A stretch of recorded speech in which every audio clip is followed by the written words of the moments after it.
Ms. Christensen? Here. Mr. Gingona? Here. Mr. Buenaventura? Present. Ms. Manalo? Present. Mr. Sylvester? Present. Thank you so much. Can I have a motion to approve the minutes of December 16th, 2016? So moved. Second.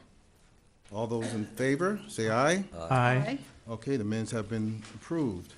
Next item is resolution. Item number 1, the Housing Trust Funds financing for Habitat for Humanity relating to the acquisition of 3001 Geneva. And do I turn that over to staff? Hi, Ms. Obel. You have the floor. Good evening, Honorable Chair and members of the Agency Board. Before you tonight is a request to authorize the use of Housing Trust Fund resources to assist Habitat for Humanity in the acquisition of property located at 3001 Geneva Avenue. The site is approximately 61 square feet and could be used to construct between 4 and 7 ownership housing units for low-income people. Habitat submitted a letter of interest in acquiring the property on February 15th, and if purchased, they would proceed with architectural studies and go through the usual entitlement process, at which time the City Council would have the opportunity to review a specific development concept for the site. We have a long-standing relationship with Habitat, and since 2005, they've completed 4 developments in Daly City. All of the developments have been very successful. They've provided critically needed affordable housing in attractive developments that have improved and enhanced the neighborhoods where they're located. And with that, I'm available to answer any questions you might have about this use of the Housing Trust Fund, and I believe we have staff from Habitat here as well, if you have questions for them. Thank you, Ms. Obel.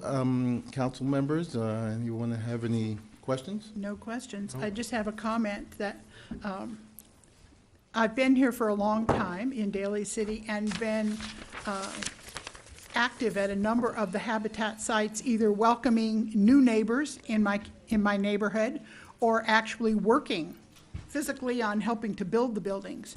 So anytime Habitat comes to our town, and this is a very good thing. And they're always thrilled because people in Daly City are so welcoming. Other communities, they're frequently not. And so I look forward to welcoming some new Habitat neighbors. Thank you, Ms. Christensen. Just for the benefit of the uninitiated, the Housing Endowment Trust Fund was created a number of years ago, and it's funded by developers that put money into this account to buy affordable housing. Oftentimes what they'll do, they'll either build the affordable housing or they'll put money into this endowment trust fund for us to be able to use at our discretion to do things like this. So this is totally within our mission, and we have worked in the past with Habitat for Humanity. I'm looking forward to whatever they do here, and look me up. I'll be ready to work. Thank you, Mr. Gingona. Got my hard hat. Anyone else? Okay, on the resolution, we would need a roll call. Motion to accept the resolution? So moved. Second. Okay, moved and second. Roll call, please. Ms. Christensen? Yes. Mr. Gingona? Aye. Mr. Buenaventura? Aye. Ms. Manalo? Aye. Mr. Sylvester? Aye. Okay, do we have any, do we get any cards for the public on this? No. Okay, so in absence of any cards, request a motion to adjourn. Move to, oh, wait, there might be one. Oh, that's for different. Move to adjourn. Is there a second? Second? Okay, all those in favor? Aye. Okay, the Daly City Housing Development Finance Agency meeting is now adjourned. Ms. Obel and Ms. Mothershead, thank you so much.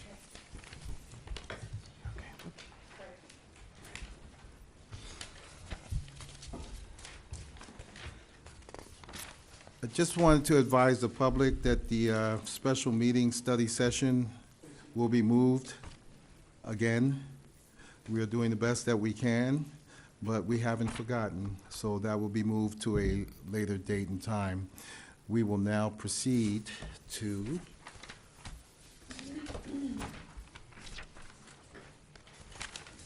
the regular meeting of the City Council for Monday, February 27th. This meeting is now called to order. If everyone would please stand for the pledge to the flag. I pledge allegiance to the flag of the United States of America and to the republic for which it stands, one nation, under God, indivisible, with liberty and justice for all. Thank you. May I have a roll call, please? Ms. Christensen? Here. Mr. Gangona? Here? Mr. Buenaventura? Present. Ms. Manalo? Present. Mr. Sylvester? Present. Thank you very much. Okay, we'll start off the meeting tonight with a presentation. This is a proclamation commemorating the 100th anniversary of the Rotary Foundation. The theme, Doing Good for the World. Do I have a Mr. James Calical, who's the president of the Rotary Club of Daly City, Coma, in the audience? Mr. Calical, would you kindly come on up? Step up to the.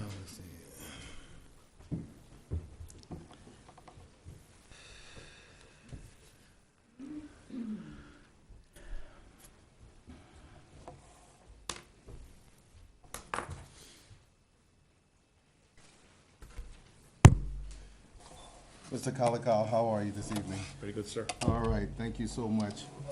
As I mentioned earlier, this proclamation is commemorating the 100th anniversary of the Rotary Foundation, which is doing good in the world. There are a lot of whereas, and I won't read them all. However, I will state the last paragraph, and that is, now therefore, I, Glenn R. Sylvester, the mayor, and the city council of Daly City do hereby recognize the 100th anniversary of the Rotary Foundation and declare 2017 as the year of commemoration for the Rotary's Foundation, 100 years of doing good in the world. Thank you. Congratulations, sir. Thank you, sir. All right.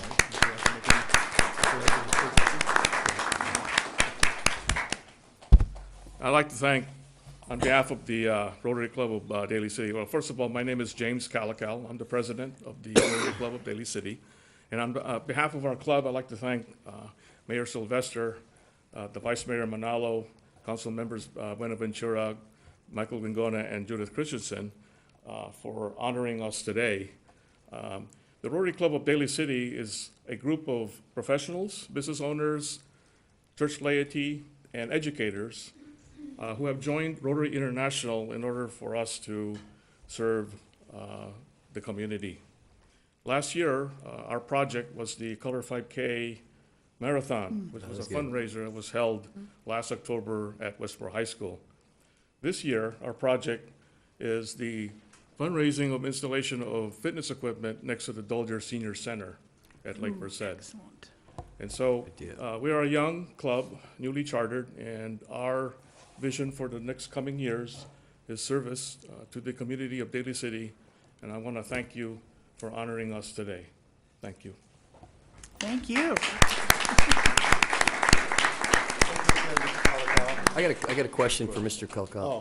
You have a question from James, I got a question regarding the fitness equipment over at the Dolger Center. Do you need any help funding or putting it up or anything like that? We'd like to know a little bit more about this project. And if you could, perhaps maybe you might want to leave a phone number for people that may be interested in wanting to either volunteer or actually to join the Rotary Club. How about that? Yes, I'll be very happy to do that. You're on TV right now. Right.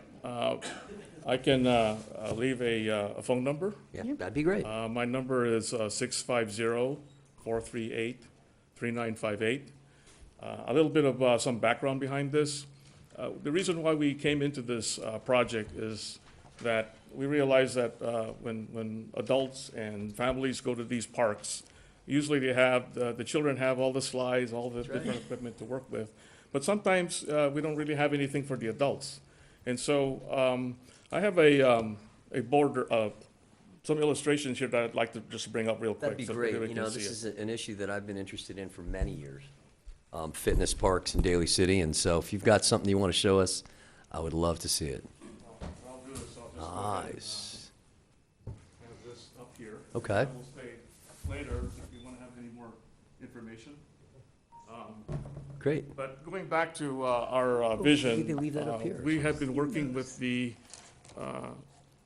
Daly City Department of Library and Recreation Services. Joseph, I see Joseph right behind Yes. you. And one of the things that they're looking at is augmenting some of the activities at the Dolger Senior Center.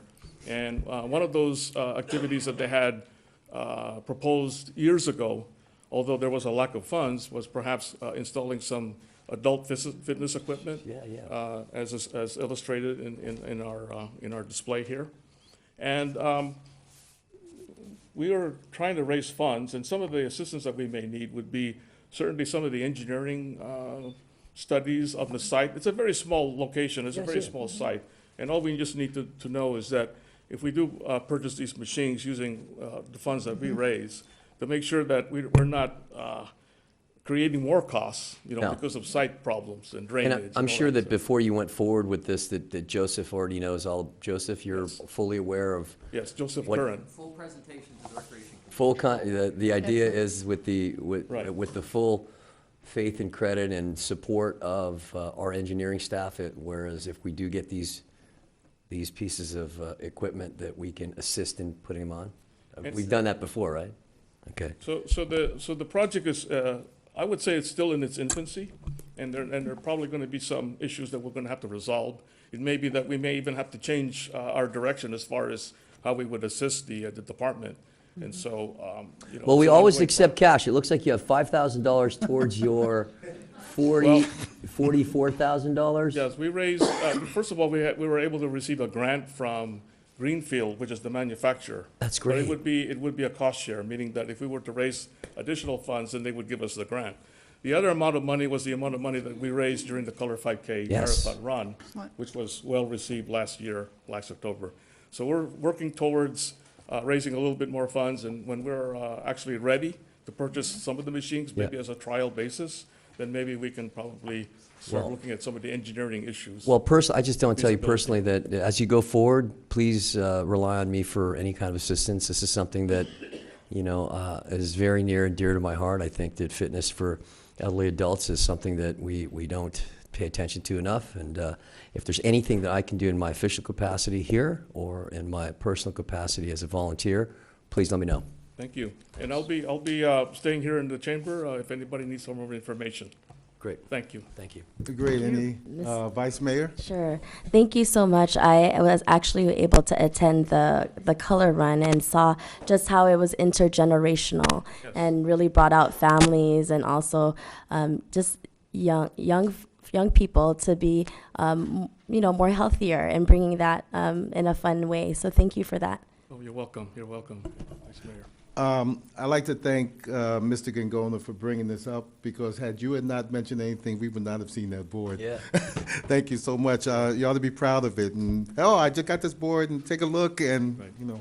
all right? But thank you very much. Board should make the rounds. Actually, some of the machines, I guess you call them exercise machines, San Francisco has purchased them. Absolutely. And they are on Sunset Boulevard. Yes, they are. And you can drive up and down Sunset and see, even get out, park your car, give them a try. I haven't seen a sunset between where and where?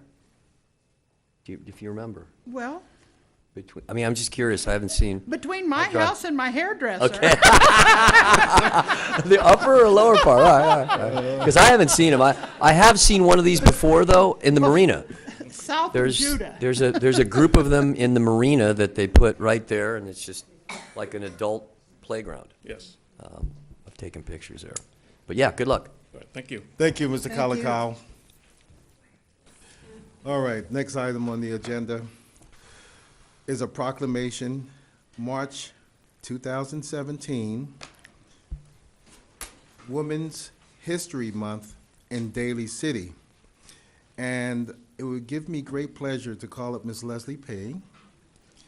And because of this proclamation, I would ask if Vice Mayor Manalo and Councilmember Judith Christensen present in honor of Women's. All right. Thank you, Mr. Yes, sir. Mayor.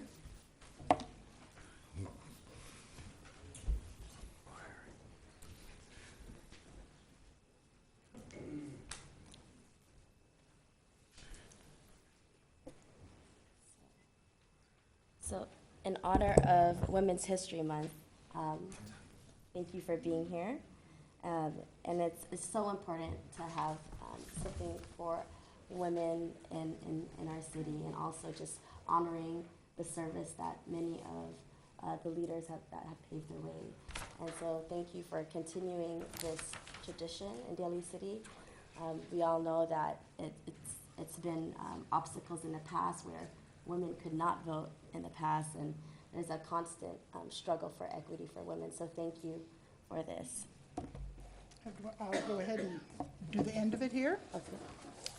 The proclamation has a number of whereases talking about how American women of every race, class, and ethnic background have made significant contributions to the growth and strength of the United States, the state of California, and right here in Daly City in countless ways. At the very bottom, it says a little bit of a demographic fact about Daly City. 50.6% of our residents are women. All residents of Daly City are encouraged to learn more about women who've had a role in shaping this great city of ours since its incorporation in 1911. Therefore, Mayor Glenn Sylvester and the members of the City Council do hereby proclaim all of March 2017 as Women's History Month. So let's get out there and learn about our history of our women. There you go. And Can I get a picture? picture over here. Okay.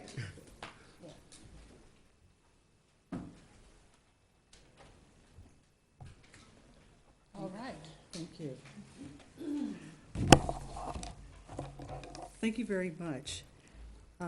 Mayor, council, and other elected officials, City Manager Pat Martell, thank you very much for this honor. I'm delighted to accept this proclamation for Daly City's recognition of March being National Women's History Month in our city and our nation. But it is on behalf of the many women who live, work, and volunteer countless of hours to Daly City that I accept this. They have helped tremendously to shape and grow Daly City, one of the most diverse cities in San Mateo County. This year, 2017, is the 12th annual celebration of Daly City's observance of this special month, honoring women of all ages. For many of the 12 years, the City of Daly City Women of Excellence Award component was a feature highlight of this event, with over 50 deserving women having received awards. And we're very grateful for that, from seniors to youth, familiar sheroes to the worker bees, unsung heroes, and we're very grateful to have seen them honored in this way. Special guest speakers at this event who graced the event over the years included newscaster Wendy Takuda of Channel 5 News, Melba Patillo-Bills, one of the Little Rock Nine, part of the famous desegregation effort in Arkansas, and also Barbara G. of the Anita Borg Institute for Women in Technology, and also our own Daly City Manager Pat Martell was also one of our special speakers. The richness of this annual observance would not have been possible without the key local and regional partnerships, like Daly City Partnership with Pat Bohm as Executive Director, the National Women's History Project out of Santa Rosa, and the many financial and in-kind sponsors within and throughout Daly City. Daly City's Women History Month was held in various locations in Daly City, from Bayshore to Westlake, and also even to Cafe Boulevard, right up the street. We're very grateful for our sponsors. We also just want to acknowledge that March 8th, for those who don't know or need to be reminded, that is International Women's Day. It's a global day celebrating the social, economic, cultural, and political achievements of women. Over the years, city staff from various departments here in Daly City, from fire to finance, even city manager's office, public works, and police, have supported Daly City Library and Recreation Services to make this event possible.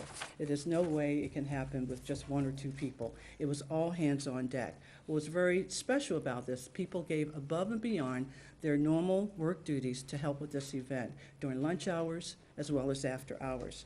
Dorothy West, novelist and activist, 1907, quotes, There is no life that does not contribute to history. And that's what we keep in mind each year as we do this event. So with that, we'd like for you to join us on March 16th at Cafe Dozier here in Westlake Park, 1:30 to 3:30, for our Women's History Month celebration, the 12th annual here in Daly City. It's a free event. No registration is required. The year's national theme is honoring trailblazing women in labor and business. And we're hoping that no one's women's water will break and we'll have a true labor experience. This is talking about those who have struggled in the labor force, and we're very grateful. Mercy High School Burlingame Girls Course will be the featured artist this year, as well as Women's Trivia Fun, and also a scrumptious dessert reception and door prizes. For more information, feel free to look at your flyer here. The flyer also will run on our Channel 26 station to learn more. Again, we hope you come, bring a friend, and also your sweet tooth. Thank you. Thank you. Thank you, Ms. Page.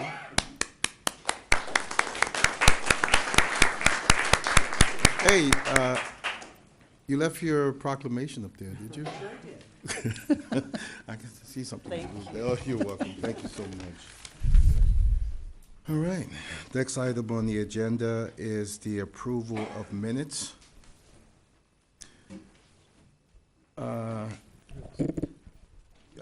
Okay, yes. Vice Mayor, did you have something regarding the minutes? Anyone?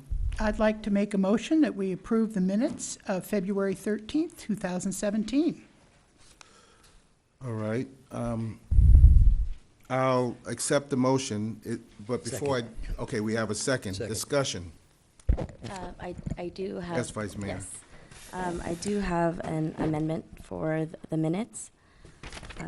On the item regarding the transportation and affordable housing, I did state some statements around affordable housing and how public transportation is important and that it's important for our residents.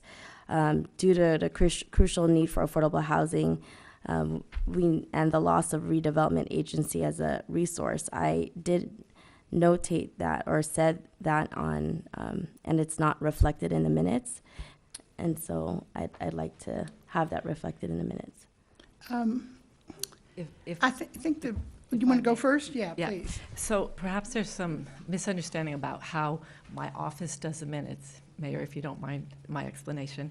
I do not do a transcript of the minutes. What I do is a modified action minutes. So I don't actually put hardly any opinions or discussion among council. I put in what I think the public needs to hear or see is the understanding of what the agenda topic is. And then at the end, we make sure to the best of our ability that we know who made the motion and what the votes were. And then coming from perhaps at the end under public appearances and oral communication, I have found it personally important from my experience as an activist here in Daly City fighting eminent domain, as you know, on the redevelopment area for 15 years ago, that what the public says is important. Now, in doing some of the research, I understand that you have the ability to modify and change some of the minutes. That's all well and good, but what I'm doing is following actually a template of the people previously. So I don't actually put in personal comments. In fact, if you notice, I don't even put personal comments about what the folks say out there, because I know that there's a videotape, or rather a CD in my office. I have all of them from at least the last 8 years since I've been here, and maybe prior to that. And the minutes, rather, that subject anybody's interested in is on SIRE or on the web. So anybody can view the tape. So that way there's no misunderstanding with what I'm writing and how long it would take me to write the minutes. It's not that I don't want to do it, it's that I'm still following this template from way before. You are all welcome at any time to come look at the wonderful red books in my office, in my vault, that have everybody's minutes in there. So it's not that I'm intentionally leaving something out.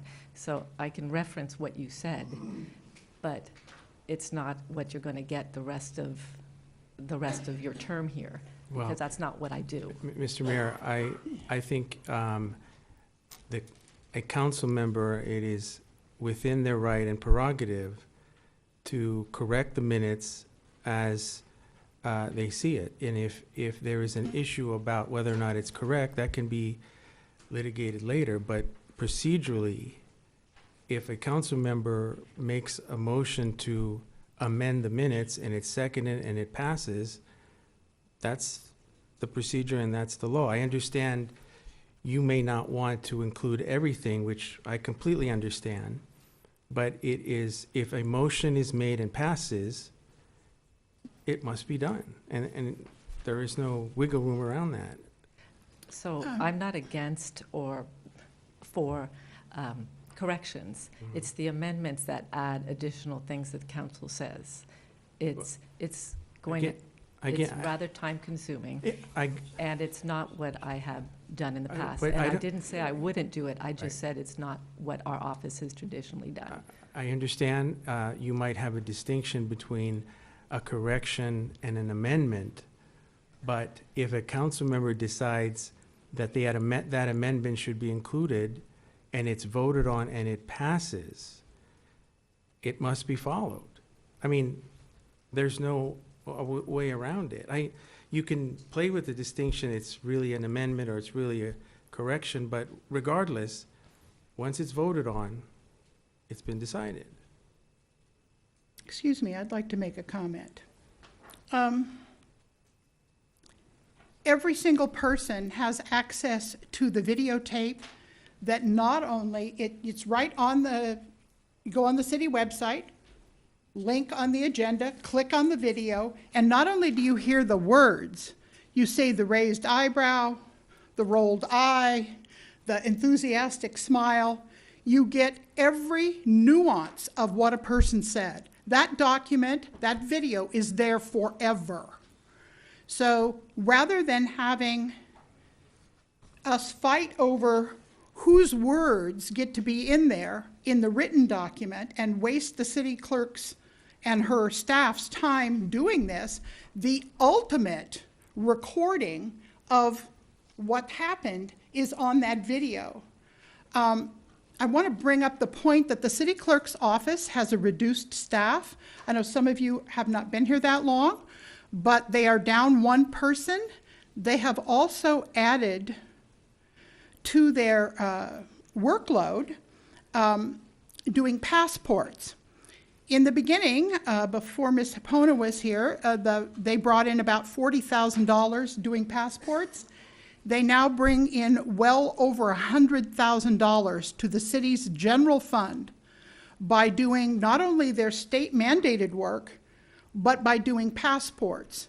So if we beleaguer them with wanting to put in not a correction, but just something that we said, I don't know, for whatever reason, you're really putting that $100,000 in jeopardy. And especially when we already have a word-for-word copy in that video that has you looking lovely and saying it with the enthusiasm and passion that you did.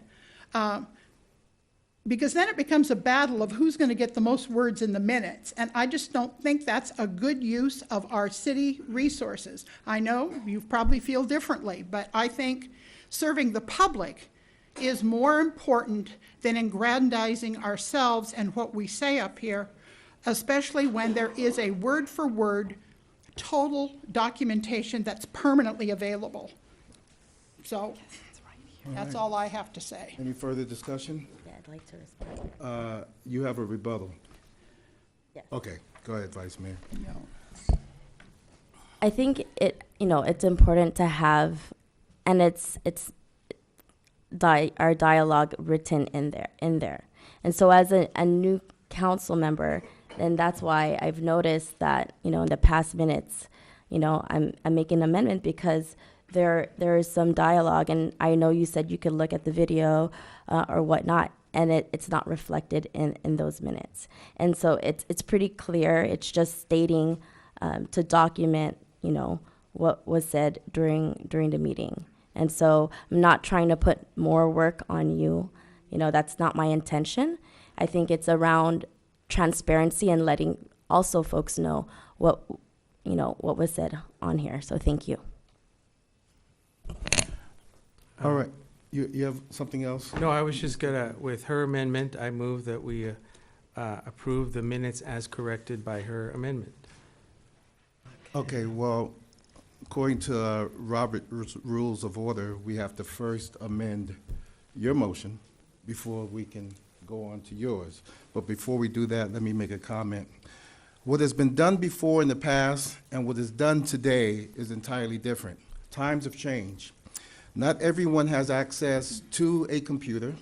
Not everyone has access to the internet. And requesting a change in the minutes to be documented is, especially when it's passed, is by Robert's Rules of Order, not by whether we've done it before in the past and I only put down comments. So with that being said, I would like to defer to Madam City Attorney on your advice as to modification of the minutes.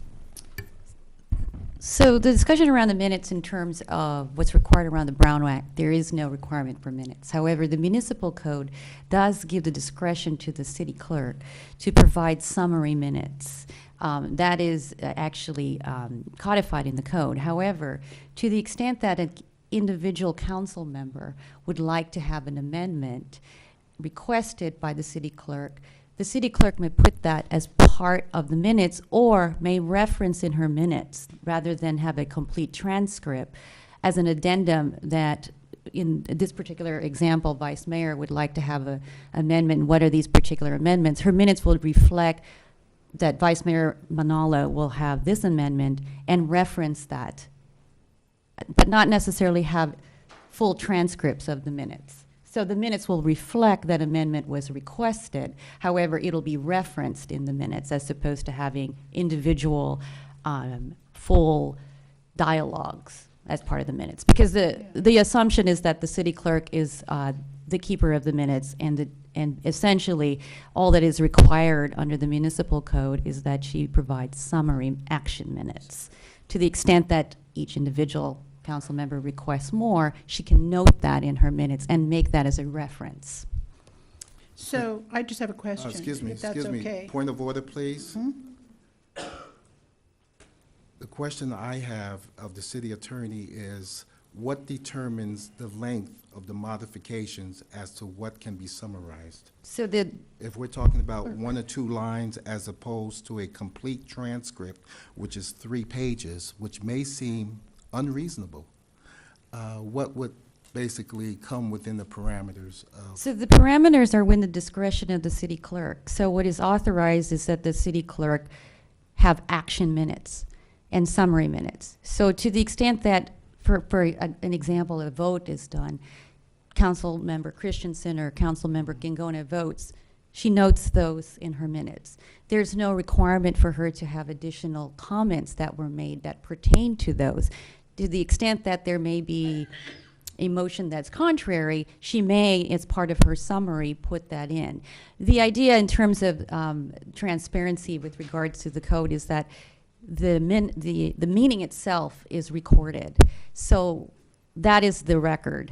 The minutes are just to give a guidance as to what may have happened and what the votes are. But the actual recording of the meeting is really the record. And in some instances where, for instance, we may have the council make a decision, we often would make an individual transcript if we are litigated or those issues. But it's actually the recording. Again, it's really the city clerk's discretion. There is no real guidance of how many lines, but it does. The minimum requirement is that there's summary action minutes. That's the code. Thank you, Madam City Attorney. Ms. Christensen? So when you say referenced, it wouldn't say, if I made a motion to amend the minutes on something that I wanted to say or had said, it would just reflect that I had made a motion, but it wouldn't reflect necessarily the words that I said. That is were in correct. the I mean, and this is a suggestion. This is, Yes. again, this is the city clerk's discretion. Exactly. Well, and it would give people the idea that then maybe they should go to the videotape if they wanted to see more. Yeah, great. And I don't know if people here are aware, but the city council members are elected and the city clerk is elected. So we can't boss each other around. It's you guys out there who boss all of us. We're all elected to do the best that we can for the city, and you are our bosses. Thank you, Ms. Christensen. Any further discussion? Hearing none. Can you call the question, please? And that was a motion to accept the minutes as we have them. Motion, and we received a second. And then amendment. So, with the amended, with the amendment by Vice Mayor Manalo, is that the call of the Well, question? don't we get to vote on my motion first? Okay, if it's just your motion without the amendment, is that the vote you want to have? We could vote on Well, I that. think that's the order, isn't it? The Well, first one made? Okay, let's, Or I'm asking you, you're the guy in charge here. No, it's not the one in charge. It's all of us working together. According to Robert's Rules of Order, you would have to approve with the amendment as requested. If you don't, then we vote on your motion. What would you like, Ms. Christensen? Vote on my motion, thank you. Okay.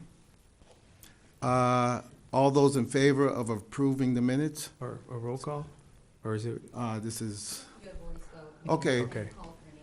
all right, roll call, please, on the motion. Ms. Christensen? Yes. Mr. Gingona? Aye. Mr. Buenaventura? No. Ms. Manalo? No. Mr. Sylvester? No. Now, the new motion, I guess it's by Vice Mayor, or was it Ray, Mr. It Buenaventura? was the Vice Mayor. Vice Mayor, go ahead. Your motion Oh, to, motion to amend the minutes with the corrections I deferred to earlier to city clerk. Got that. Sure. okay, roll call, please. Second. Oh, I Second. need a second. Second. Okay, motion and a second, roll call, please. Ms. Christensen? No. Mr. Gingona? Yes. Mr. Buenaventura? Yes. Ms. Manalo? Yes. You're gonna support Mr. that Sylvester. crap? Yes, Just let's move on. thank you. Let's All just right, move on. before moving on, we did receive usually we wait until public appearances, however, this item came first. It was a comment, Ms. Martin? I'm sorry? I'm getting there, right, thank you. Right. Normally we'll wait till public appearances, but we do have a person in the audience who wants to address council on this matter that we just spoke about, and that is, I'll call up Ms. Maxman, and this is in regards to the minutes. Hi, everyone. First of all, thank you for wasting a half hour of our time. Second of all, last week there was an amendment made to the minutes that specifically called out me in comments that I had made. It was the first time in probably 20 years that something like that had ever happened. I looked through as many minutes as I possibly could, and I was not able to find where someone's personal comments had been transcribed and put into the minutes. I asked the city clerk how much time that took of the office. It was 5 hours of their time that was wasted as political retribution to put my comments that were taken out of context into the minutes. My comments were specific to Ray Buenaventura asking Pat Martell to spend time to find money to house and provide legal aid for illegal immigrants. As a refugee and as an immigrant, I believe the city can do whatever it wants in its power to declare Daly City safe for all. However, you're right, not everyone has access to computers. Why? Because the libraries are not open on the weekends. That's where our city should be spending its time and its money, not on figuring out how to find money to house and to provide legal aid for illegal immigrants. That said, everyone should be safe and welcome in the city. I didn't feel safe when I had people calling me last week because there was people here with signs with my name on them. I'm a citizen. I'm nobody. I just ran for city council against two of you, and we'll be running against maybe three of you in 2 years. I think it's absolutely ridiculous. This is just an embarrassment to Daly City, what's going on. Thank you, Ms. Maxman. All right. Next item is the approval of the agenda. Move to approve the agenda. Second? Motion and a second. I would like to make some changes to the agenda. Okay. So under discussion, I would like to move item number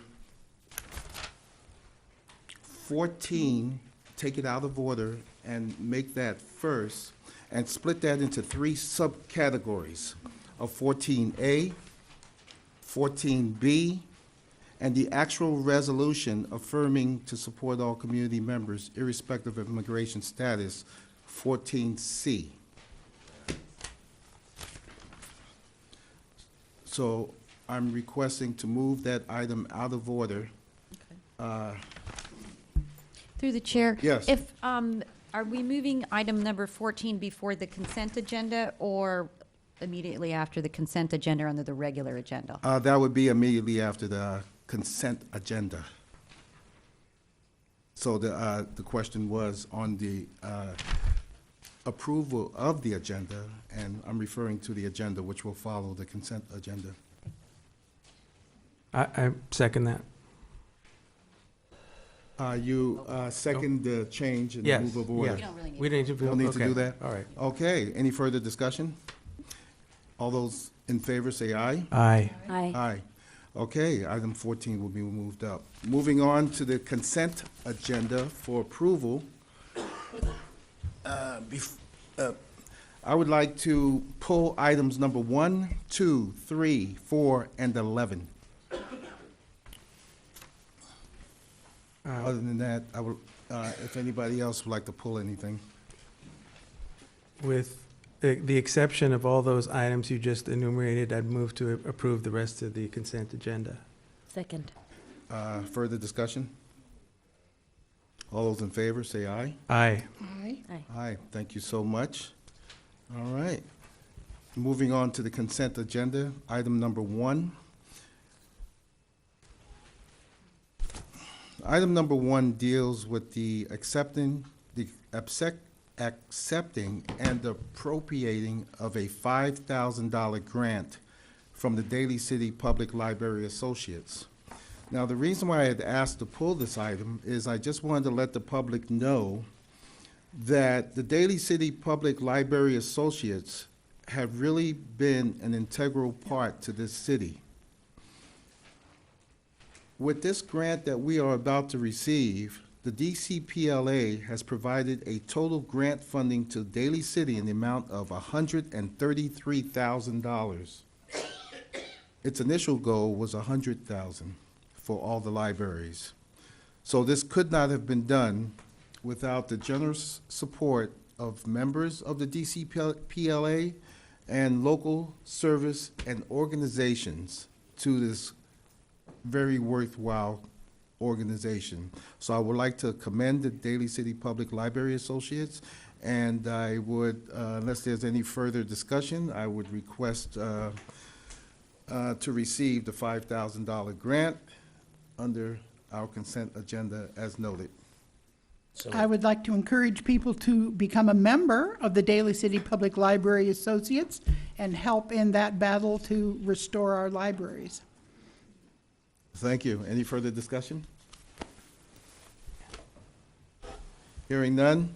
All those in favor of accepting the $5,000 grant for the Daly City Public Library Associates, say aye. Aye. Aye. Okay. Aye. Motion passes. We will accept the grant. Okay, next item on the agenda, item number 2 that I pulled is requesting the use of state asset forfeiture funds for the purchase of promotional items for our community youth.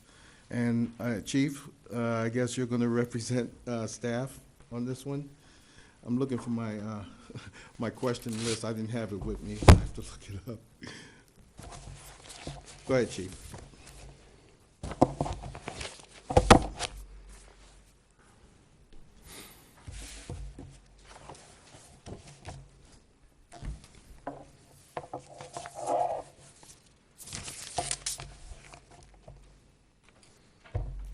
Yes. Staff recommends that council authorize the police department to use state asset forfeiture funds to purchase promotional items for our community youth. Now, I had a couple of questions for the chief. I'm trying to find them right now, but Chief, if you wanted to make mention about the state asset forfeiture funds to the public, that'd be great. Well, the state asset forfeiture is again, when we seize money here, and the state seizes it for it, they give it back. The only caveat on that is 15% of that has to go into a certain fund to provide promotional color books, pens. And so we actually use that money for National Night Out, Cops and Kids, Pacific Islander Festival. So that money is earmarked just specifically for that. So 15% of that, I can't touch it for anything other than promotional. Great. I just found my questions, Chief, and I think I only had one on that. This is state asset forfeiture. I know that there's a difference between state and federal. We're trying to put together a gun buyback program to which we can get guns off the street. Can that fund be used for that, in part? Well, the state one with 15%, probably not. It's specifically for promotional. But now you get into the federal asset forfeiture we have. Yes. And, you know, we looked at the asset forfeiture book, and it's there that you can use it for buyback. We just have to get permission for the Department of Justice. Other police agencies have used asset forfeiture to do a gun buyback program. And I've been in conversation with Councilman Rayburn Ventura, and like we talked about maybe about a year ago, I didn't have that money inside my asset forfeiture. Our money at that time was being used, $260,000 for my range, $240,000 for a fencing we're going to put around, that it takes a priority for stuff. Right. Fortunately for us is that we've been able to earmark those major projects along with buying, you know, mission essential equipment. And so now to pull money out of there for a gun buyback program, it's there. As I've been talking with Councilman Rayburn Ventura, it's a community event. And so I have the Cow Palace, I have the city of Colma donating money, we have Jackie Spears. So the only caveat on that for the program is that we need to do it during the summer. Jackie Spears' office has it only off on the summer to come in. So to answer your question is, we need to get approval, but it appears that we can use money from the asset forfeiture for that account. Fantastic. Thank you, Chief. Chief, thank you so much. When I first read this, and as soon as I saw community youth, I was elated. So with that being said, I'd like to make a motion that we move forward in item number 2, requesting use of state asset forfeiture funds for the purchase of promotional items for our community youth. So moved. Second, anybody? Second. All those in favor, say aye. Aye. Aye, okay, thank you. Okay, Chief, item number 3. This is the receiving of, through the BSCC grant funds for programs to enhance outcomes between law enforcement and at-risk youth. Basically, I see that Daly City is going to be the financial officer in the administration of these funds, to which is to be shared by other law enforcement agencies throughout, I believe it's San Mateo. And you've already answered the question about gun buyback. However, I was just wondering if Daly City is getting anything out of this in the sense of being paid as the financial fiscal agent of these funds. So your question is Daly City Police Department getting a paycheck to administer the grant funding? It could be the police department, it could be And finance. the answer is no. No? No. Okay, because I read about it, and it said that they will pay for that, but that must be the higher echelons. No, what it is here, right, this is actually a 2-part grant funding that started back about 3 years ago for AB 109. So when the federal government came in to give money, most of the money was going into mental health and other areas. And so California Chief Association says we need some of that money because it's going to have an impact, you know, for us here in the community. So that committee went ahead and gave money, and basically, I think the total money is that, the only way I become the fiduciary of the fund is at that time I was a treasurer of the San Mateo County Association, so I got voted, says, you're the man, and that's how I end up with it. So basically, during that grant funding, we probably received maybe 900,000. So as the county chiefs, along with the sheriff's department, we decided to use that money for one function, and what we did is we hired a crime analysis that's embedded over in Nick, Rick, and Haida. And basically, that crime analysis helps us with our CompStat to get all the information to push out to the county. So as you move forward, that program's been in effect for almost 3 or 4 years. So the same Department of Justice is going to push out one more grant. So it was $20 million that they were going to pass out to law enforcement agencies here statewide. So San Mateo County ended up getting a little over $512,000. Again, because I'm already the fiduciary for the first one, it was just a very simple process. I become the fiduciary. So I don't get paid for it. It involves myself and my staff and finance to administer that, right? But it's a one-time funding. Well, we're going to do that. We're going to share that equally. My portion is a little over $30,000. There's only 8 items here that DOJ says that you can use the money for. So between my staff and I, we determined that I have a need for critical incident training, CIT. I have 54 officers that need to be trained. I don't have the training funds for that. That comes out to about $27,000. So what I'm going to do is I'm going to earmark that $30,000. If you approve this grant funding today, then the next time I'll come in another staff report asking to take $30,000 out of that and put it into a line item to pay strictly for CIT. Every year until that money's depleted, I have to report to DOJ. And so that's the only way I can use that money. Again, there's 8 other things in here for the priority of my department. It's CIT training.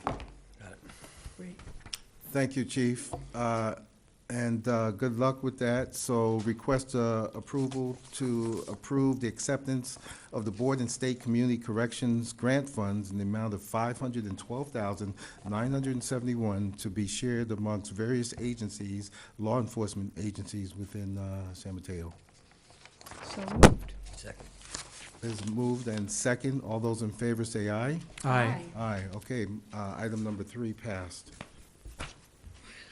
All right, Chief, this comes from my experience being involved with Post. This is basically pertains to training 4 SWAT teams within San Mateo County, other than Daly City, on a Post-certified course. So my question was, is there a Post control number assigned for this course? Again, I'm going to give you the historical because you're going to need it to answer all the rest of the question. Yes. So one of the things that I did when I became a chief of police here almost 7 years ago was do an audit on my police department, training, policies, anything that dealt with liability. And one of the issues came up is my SWAT, in regards to training, policy, and so forth. So within the last couple of years, we've been working on it. With San Mateo County, one of the things that we do is we have 4 SWAT teams. And all 4 SWAT teams work together, train together. So what happened is a SWAT school that they were sending them to was no longer a viable school to send to. So basically, they were reaching. So what we did then, like anything else, as my captains will let you know, is that when the job needs to get done, everybody looks the other way except for Daly City. So we take the position on, and that's exactly what I did as a chief. So basically what I did, I said, we need to create our own SWAT school in San Mateo County. Alameda County has it, Santa Clara County has it, why can't we? So I approached South Bay Academy and says, is there enough room for us to do our own academy in here? And Alameda, Santa Clara says, absolutely, there's plenty of students to go around. So then I went to the Chiefs Association. I said, as an association, are you willing, to say that we will, support a countywide SWAT school? And it was 100% yes. Okay. So I took the lead again. I went to the county for UASI funds. It says, look, we've located a SWAT academy down in LA that I would like to put in for a $30,000 grant so I can send commanders, lieutenants, sergeants, and team leaders down there to train to see if that's what we want to bring back. They approved the $30,000 grant. We sent them down, they came back, and so with that SWAT academy, we started looking at it. So now I have to write a post-certified SWAT academy. Again, Daly City, we took the lead, right? As we know with staffing, it's very, very limited, but we were able to do it. Just as we were getting ready to get it approved, New post director in Sacramento came from LA and wanted to change the way we did business. So it took us about a year to get through muddle that, but we were finally authorized to have a post-certified SWAT school. And South Bay Academy holds it, but it belongs to San Mateo County. So to answer your question, do I have a post number? Not yet. not yet. Because the bottom line is, until I present that course, which we're hopefully, knock on wood, it'll be in August, they'll give me a control number. And I'll have a control number. Chief, thank you for that. Yeah, I mean, I don't know if you know, but I am a postmaster instructor, and I've developed courses for post myself. So here, when I read this, it just says for the cost of the manuals. But basically, you're in the process of creating your own post course, which I think would be outstanding. Once it's accepted, then that post control number would come. But it didn't say for the creation of the course. It just said the manuals. So, hey, my hat's off to you, Chief, and putting the school together, and I wish you the best of luck. So on the motion to accept. If I may, to the Yes. chair, Madam City Clerk has informed me that there may be a public comment on item number 11, so the comments have to come prior to a vote. But this isn't item number 11, it's item number 4. Item number 11 Number 4 pertains or to the check registers. For consent agenda. Yeah. Yeah, I have the card, but that's for the Is check this register. item 4 or 11? This is item number 4. For the consent agenda. Okay, sorry. Okay, not a problem. Thank you so much. So, a motion to accept item number 4 on the consent agenda for the use. Thank you, Ms. Christensen. Is there a second? Second. Okay, second. Moved and second. All those in favor say aye. Aye. Okay, great. So that was item number, thank you, Chief. Thank you, Mayor. All right, Thank you, Vice sir. Mayor Tom. Thank you. All right, the next item on the consent agenda is the check registers. And, I'm sorry? No, I pulled that one. I pulled item number 11. So hello, sir, how are you? Good. All right, I pulled item number 11 because I had a question, but I see that we also have a card on it.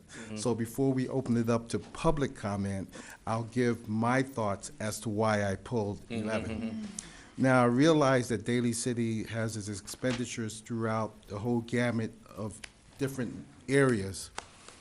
But, sir, all I'm asking is what I asked for before was a year-to-date total on these check registers. That's all.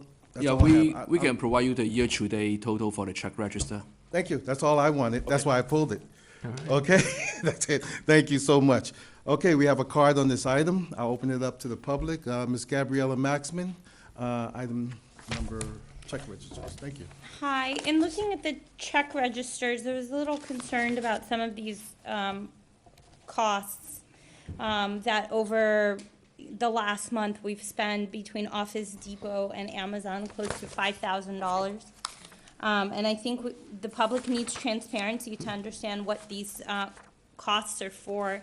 In addition, we paid Dugan Mortuary almost $5,000, which seems like a really random expense. I didn't realize that the city is paying for funeral services for people or use of that space.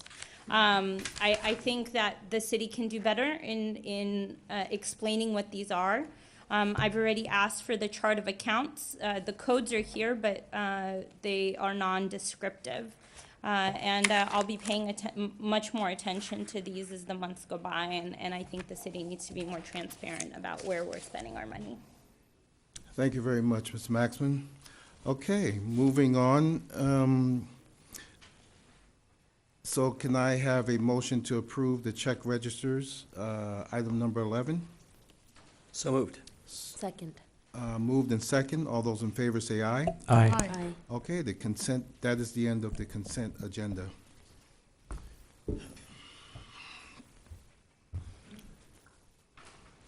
Now, I made mention to take the item out of order, and I'm going to defer number 12 and 13 at this time and move right into number 14. The request that I made to modify the agenda into 3 categories. We'll start with 14A, and to this, I would like to defer to our city manager and chief of police.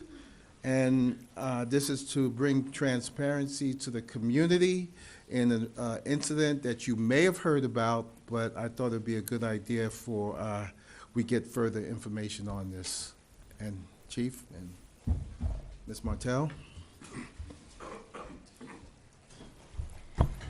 Thank you very much, excuse me, Mr. Mayor, members of the council. You have requested that the chief and I provide a short presentation to the council and the public, both present and watching at home, on the incident that has recently been raised regarding the execution of a search warrant in the cities of Daly City and Santa Cruz under the jurisdiction of Homeland Security Investigations. And so I'm going to be providing you with a short summary of the events as they unfolded and as they affected Daly City. And then the chief will elaborate on information that he has been able to ascertain from communications with the police chief of Santa Cruz, as well as representatives of Homeland Security. So on February 4th, the Daly City Police Department was requested by Homeland Security Investigations to serve a federal search warrant at 130 Rio Verde Street in Daly City. That's in the Bay Shore. Homeland Security Investigations provided information that one Abel Escobar resided at this address and was wanted for his involvement in a criminal investigation by Homeland Security Investigations. On February 9th, Homeland Security conducted a briefing for all representatives involved in the dual operations at the Santa Cruz Police Department. San Francisco Deputy Special Agent in charge of Homeland Security and San Jose Assistant Special Agent in charge and San Francisco Homeland Security Investigations Public Information Officer were present at this briefing. Those present were advised that Homeland Security Investigations would serve as the lead agency for this operation for the execution of these search warrants in the respective jurisdictions of Santa Cruz and Daly City, and that no enforcement or removal would be involved in these operations. This is the information that Daly City Police Department, the chief, and his personnel who were involved in the execution of the local search warrant received. ICE, Immigration and Custom Enforcement, was not to be a part of these operations. The San Mateo County SWAT group lieutenant who was representing the county of San Mateo was present at this briefing, and he has acknowledged his understanding of the facts as I've just laid them out to you that were presented in that briefing. Subsequently, on the morning of February 13th, at about 3:15 a.m., the Daly City Police Department SWAT team conducted a briefing in our local police department. There were no Immigration and Custom Enforcement personnel present at that session. The chief was there, and no mention was made by representatives of Homeland Security Investigations who were present here in our police department for that briefing of any removal process that would occur other than the enforcement of the search warrant and the potential apprehension of the suspect named in the search warrant. No visible jackets were with INS or ICE markings were visible by any personnel who were in attendance at that briefing. Subsequently, at 4 a.m. on February 13th, the federal warrant was executed by Daly City SWAT at 130 Rio Verde Street. The purpose for Daly City Police Department to be involved as a local agency was very limited. It was to secure the location, the home at 130 Rio Verde Street, and to take the primary suspect named in the search warrant into custody. At the time that the Daly City SWAT team arrived at the location, in addition to the suspect who was apprehended and turned over to Homeland Security, there were 15 other occupants inside the house. All of the occupants of the house were requested to exit the house and to wait in a warming van because it was very cold. It was 4 a.m. in the morning, and they were asked to sit in a van while the Daly City SWAT team secured the location. So our SWAT members went into the house, secured the location. They then invited the occupants of that location back into the house, with the exception of the named individual who was the suspect named in the search warrant, who was then subsequently turned over to Homeland Security. At that point in time, with the location secure, the Daly City SWAT team left the location. Their work was done. Their only responsibility was to secure the location. Homeland Security remained at the site. They subsequently, as we learned later, arrested one more individual out of the 15 that were also at that location, who was named as a secondary suspect, and he was taken into custody by Homeland Security investigations. To the best of our knowledge, no other activity occurred at that location in Daly City. However, on February 26th, Santa Cruz Deputy Police Chief Rick Martinez provided information to Daly City that 2 suspects were arrested for probable cause at that location, and that there were other pending arrests. We subsequently learned from a press conference that was held that the individuals who were like Daly City, who were identified at the location where they were serving the search warrant in Santa Cruz, that individuals were cited for immigration violations and given citations at the scene, and that also a number of individuals at the location where the search warrant in Santa Cruz was executed were relocated to another facility for processing by Homeland Security, and that they were subsequently released.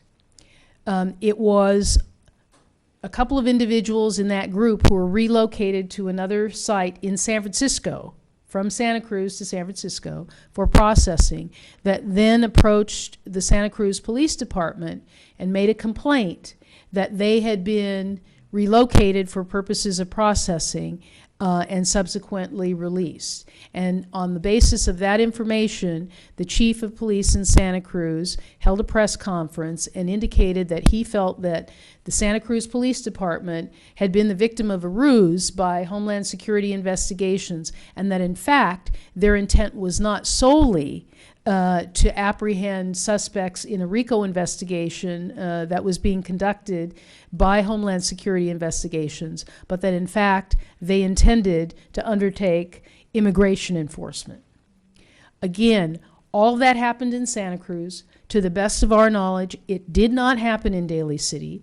The chief, and I'll turn it over to him now, has contacted Homeland Security since last week to verify that no other individuals were relocated from 130 Rio Verde Street or that any immigration enforcement occurred.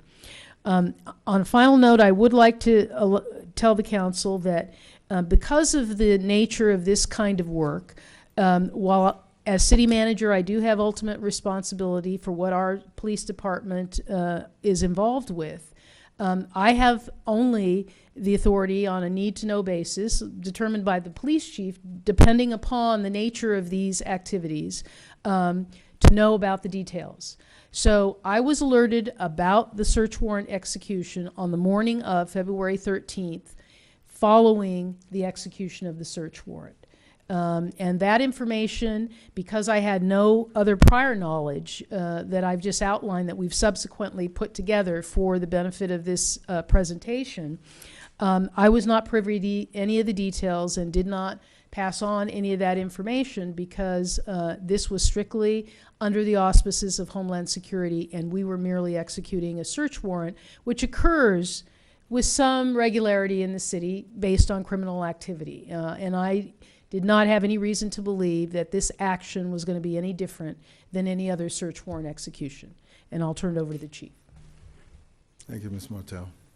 Thank you. I just want to confirm that there's two acronyms that are being thrown around, and the first is ICE, and the other one is Homeland Security Investigation. So ICE is Immigration, Custom, and Enforcement. We don't work with them. We don't support them. I've been the chief of police here for 7 years, and we have an informal policy that we just don't assist them at all. And to this point, I've been here. They've never come to our city and asked. Homeland Security Investigation is something different. Homeland Security Investigation deals specifically with criminals, dealing in gangs, narcotics, and weapons.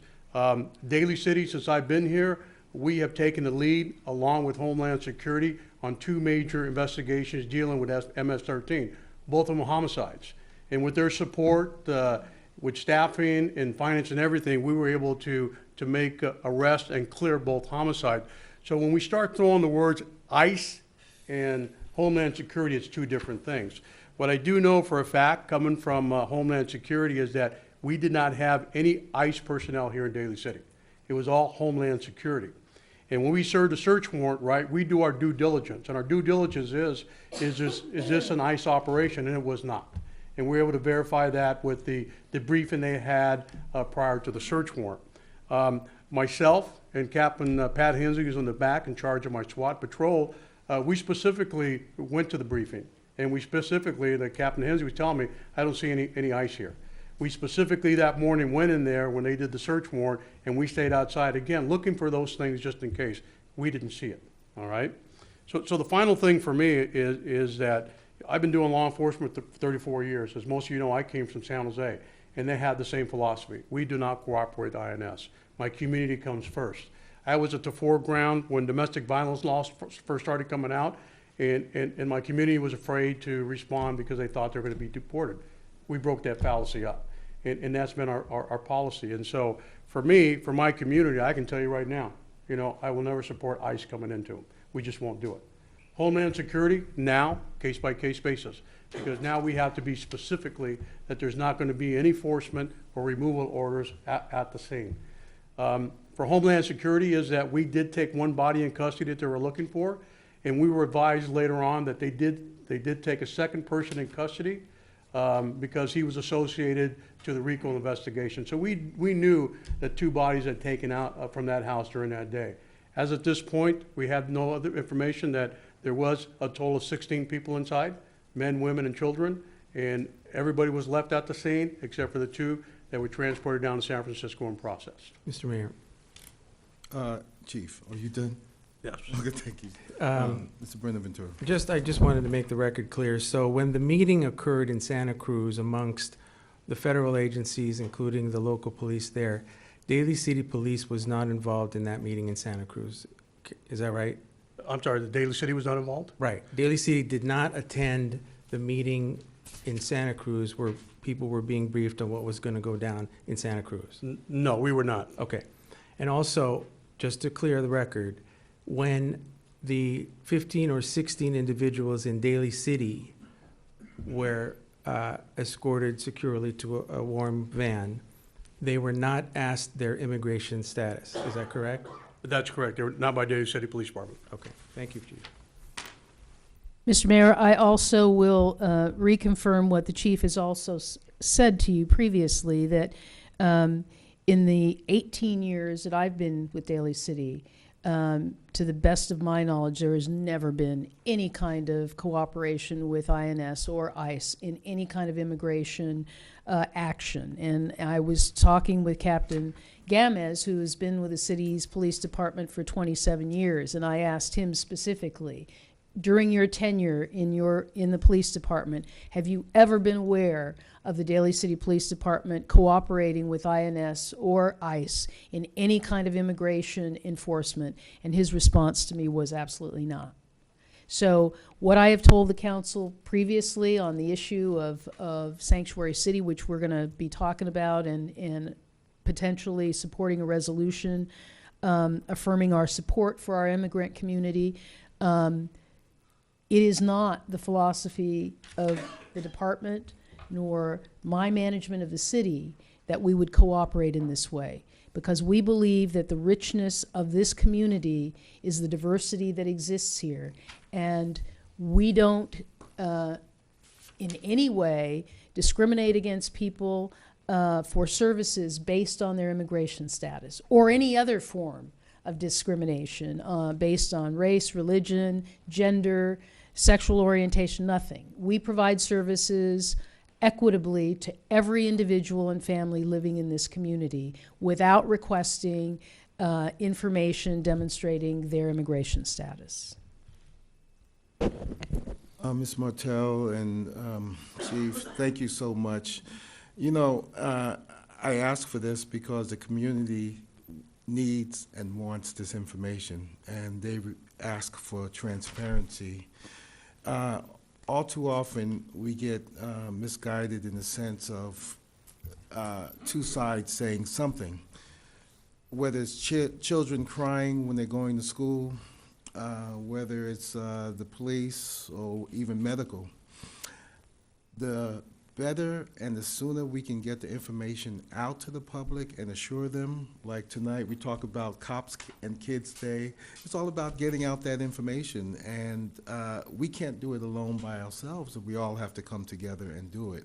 So I appreciate that, Ms. Martell, validating what Daly City's position is on immigrants, and the chief in reference to enforcing, whether asking someone what their immigrant status is. I appreciate it very much. Thank you so much.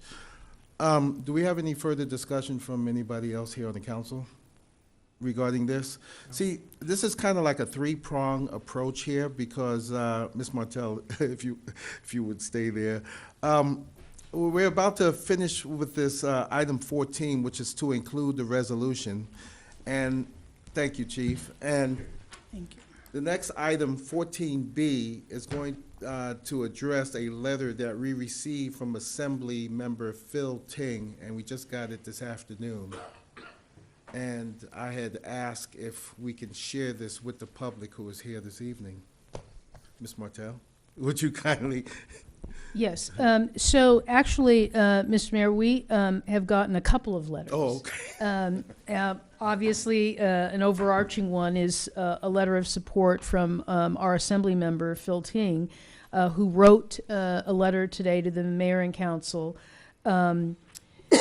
expressing his support of the potential action that you will be taking in a few minutes, affirming Daly City's commitment to support and respect the rights of all community members, irrespective of their place of birth, national origin, race, religion, and most importantly, immigration status.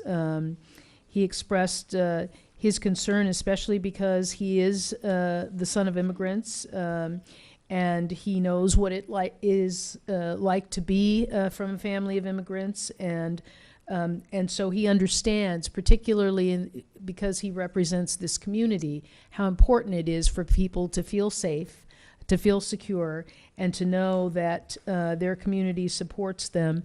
And would not take any overt actions to support any kind of immigration action against our residents.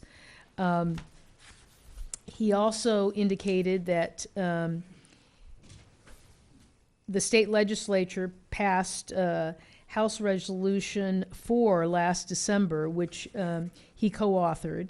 And that particular measure, like the measure you're going to consider this evening, condemns bigotry, racism, and misinformed descriptions of the immigrant community that serve only to foment hatred and violence, and supports a comprehensive and workable approach to solving our nation's historically broken immigration system. So he's very strongly endorsed the potential action that the council will be taking.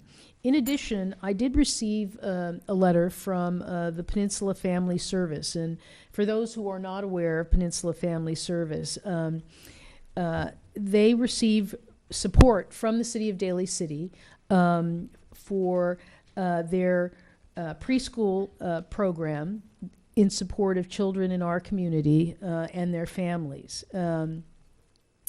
They are very concerned that potentially immigrant families could be affected, but they're more concerned as well that there's a potential for federal funding to be affected by any action that could be taken based on whatever support the council provides. And they wanted to express their interest in supporting the community by providing early childhood development and childcare for residents of the community, irrespective of immigration status.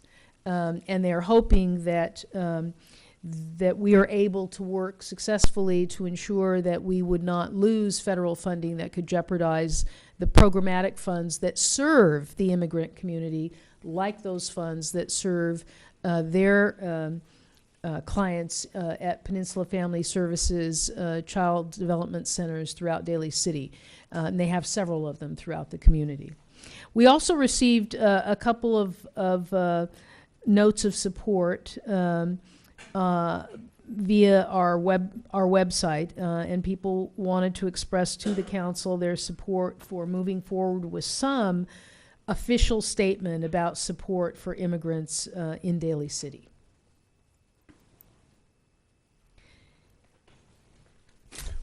I see you got quite a bit there, Ms. Martell. I know you could keep going and going, but the general consensus I'm getting is they are in support of the resolution of something. So, Okay. would Go you ahead. like me to finish up the report and go through the resolution, or? Oh, no. We're going to get to the resolution in a moment. What I would like to make mention to the public, even though I know this is very important on everyone's mind, I'm going to open this up to public appearance and communications on this topic of the resolution, rather than wait till after we make the decision on the resolution to give folks here a moment to speak and to put their thoughts, because we haven't actually made a decision yet. Mr. Mayor? Yes, ma'am. I fully support before you take action to hear Yes. from the public. But perhaps it would be helpful if I framed what you potentially will do so Okay. that it may affect Oh, okay. comments They say. that would be made. And hopefully we'll get a chance to chime in as well. Okay. Yeah. Are all these on the? Yeah, those are all. Okay. Ms. Martell, thank you. Yes, please do. Okay. So tonight, the council has before it for your review and potential approval, a resolution which, if approved, would affirm the City of Daly City's commitment to respect and support every resident of our community in all matters related to civic life, irrespective of ethnic or national origin, race, gender, religion, sexual orientation, economic, or immigration status. Just by way of background, this issue has come to the forefront, particularly because of the executive order that was issued by the president in an effort to begin enforcement on sanctuary cities and those who would support and defend immigrants who are in the country and are undocumented. For Daly City, what that means is that according to the Bay Area Census and the American Community Survey, about 52%, over half of the residents of Daly City are foreign-born. Of this number, it's estimated that about 21%, or about 12,000, and there is a typo in the staff report you had which said 22,000, which thank you to Councilmember Christensen, our former math teacher, who pointed that out to me. The residents, about 12,000, we believe, are undocumented immigrants. This compares with what we estimate throughout San Mateo County, all of the county, to be about 57,000 undocumented residents. And that means that a very large number of that countywide number are residing in our community. Recent proposals, as I mentioned, related to immigration actions that the federal government is saying that they will begin to enforce as soon as possible and are already indicating that they will be hiring 10,000 new immigration and custom enforcement agents to help with immigration enforcement, potentially will have an impact on both San Mateo County and Daly City. The council, in various study sessions that we've had over the last couple of months, has expressed a desire to establish a policy statement, a clear policy statement in support of all community members that conveys a commitment to respect and support the rights of every resident in our community, regardless of their immigration status. We've talked about earlier this evening, Daly City has historically acted in principle as a sanctuary community for all residents, in that we don't require evidence of citizenship or immigration status for any resident to receive access to public services that are provided on an equitable basis to every member of the community.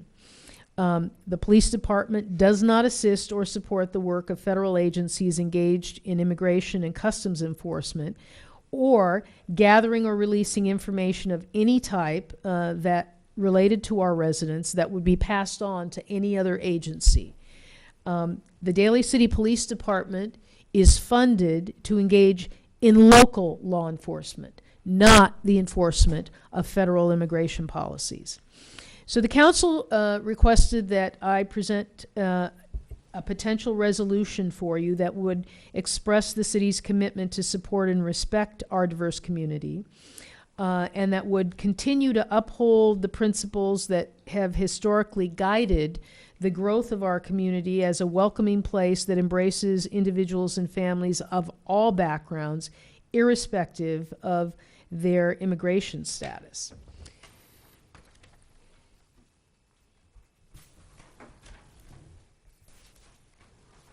At the present time, we believe that the action that the council potentially will take in approving the resolution that you have before you would have no fiscal impact on the city.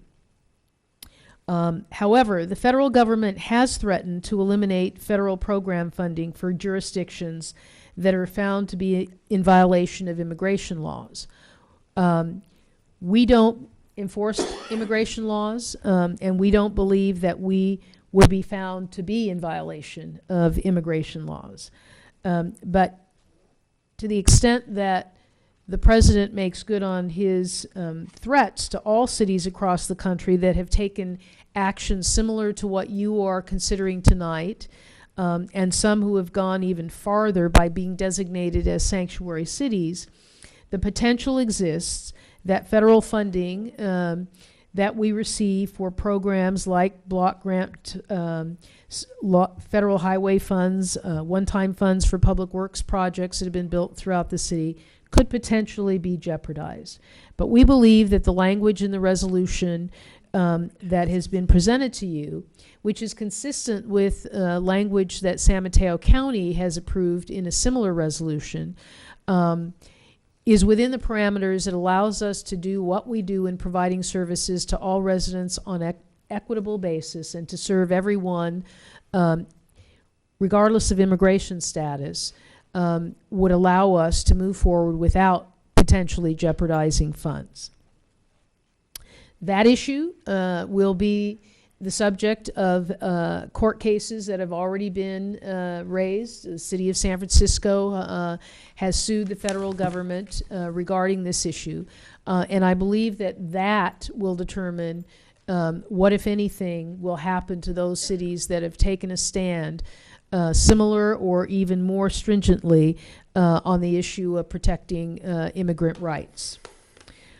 So attached to your staff report, you have a statement that expresses in the resolution the support and commitment that I've just outlined to respect the rights of all community members, irrespective of ethnic or national origin, gender, race, religion, sexual orientation, economic, or immigration status. We don't discriminate against anyone. The resolution outlines the number of individuals who are foreign-born in our community and why it's important to support them, the number of estimated undocumented immigrants in our community, and those whose children may be attending our schools, and why it is important to provide reassurance to them that they will not be threatened by any action by the Daly City Police Department or the City of Daly City in any of its departments. It also reinforces that we concur with the County of San Mateo regarding our support for personal freedom, civil rights, the treatment of immigrants, and the misapplication of laws intended to protect residents of the United States, which we believe all members of our community are entitled to that same respect. In addition to the resolution itself, the resolution as proposed to you also contains a number of principles or policy statements because the council wanted a strong and clear policy statement around such issues as, and I will point just to a couple of them. Number 3, with respect to law enforcement activities, neither the City of Daly City nor any employee of the city shall inquire about the immigration status of an individual, including but not limited to a crime victim, witness, or a person who calls or approaches law enforcement personnel seeking assistance, unless it is necessary because in investigating criminal activity by such an individual. And of course, the council has indicated your support of whatever is necessary for public safety purposes for criminal activity, but not for innocent residents of the community. In addition, number 4 indicates the City of Daly City recognizes the importance of public safety for its residents. And to that end, city employees, including law enforcement officers, will provide appropriate cooperation with federal immigration agencies in matters involving felony criminal activity and the protection of public safety. Number 5 indicates that it must remain a clear statement of city policy that residents of Daly City can access the full range of services to which they are entitled, including safety net services and law enforcement protection, without fear that the city will use the information solicited in such encounters to support immigration enforcement activities. Number 6 states, no city resources will be expended to develop or to assist any other public agency in developing or implementing a program to establish a registry or database of personal information related to individual residents on the basis of race, gender, sexual orientation, religion, ethnicity or national origin, or immigration status. And finally, on the principle number 7, the City of Daly City and the City Council will, to the fullest extent possible under the law, oppose all attempts to undermine the safety, security, and rights of residents of the City of Daly City. And the city manager is directed to work with staff to develop and provide for council consideration and approval, as necessary, appropriate steps to implement the intent of this resolution. Thank you. With that, I will respond to any questions. Thank you, Ms. Martell. Very well done. From the dais, Vice Mayor Manalo. Mr. Mayor, before we proceed with public comment, I thought it would be helpful to pass out a hard copy to the audience so they could see it word by word, if I may do so. You have hard copies? And there were some words changed. Yes, City Manager? right, Oh. right, yes.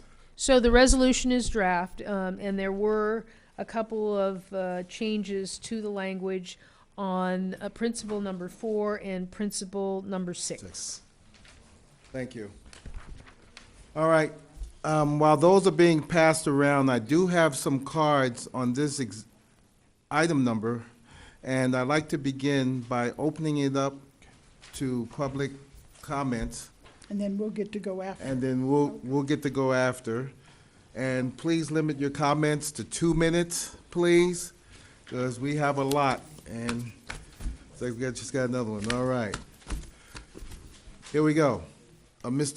First speaker is Mr. Joel Nino. Thank you, Mr. Nino. Come on up, and behind him will be Gabriella Maxman, will be the next speaker. Good evening, Honorable Mayor of Daly City and Vice Mayor and his council members. Thank you, our city managers, you really work hard. During the presence of professional individuals speaking for the people of immigrants, for all of us Americans, either you are American born or naturalized American citizen, whom came from many different families, especially military background and extensive as well.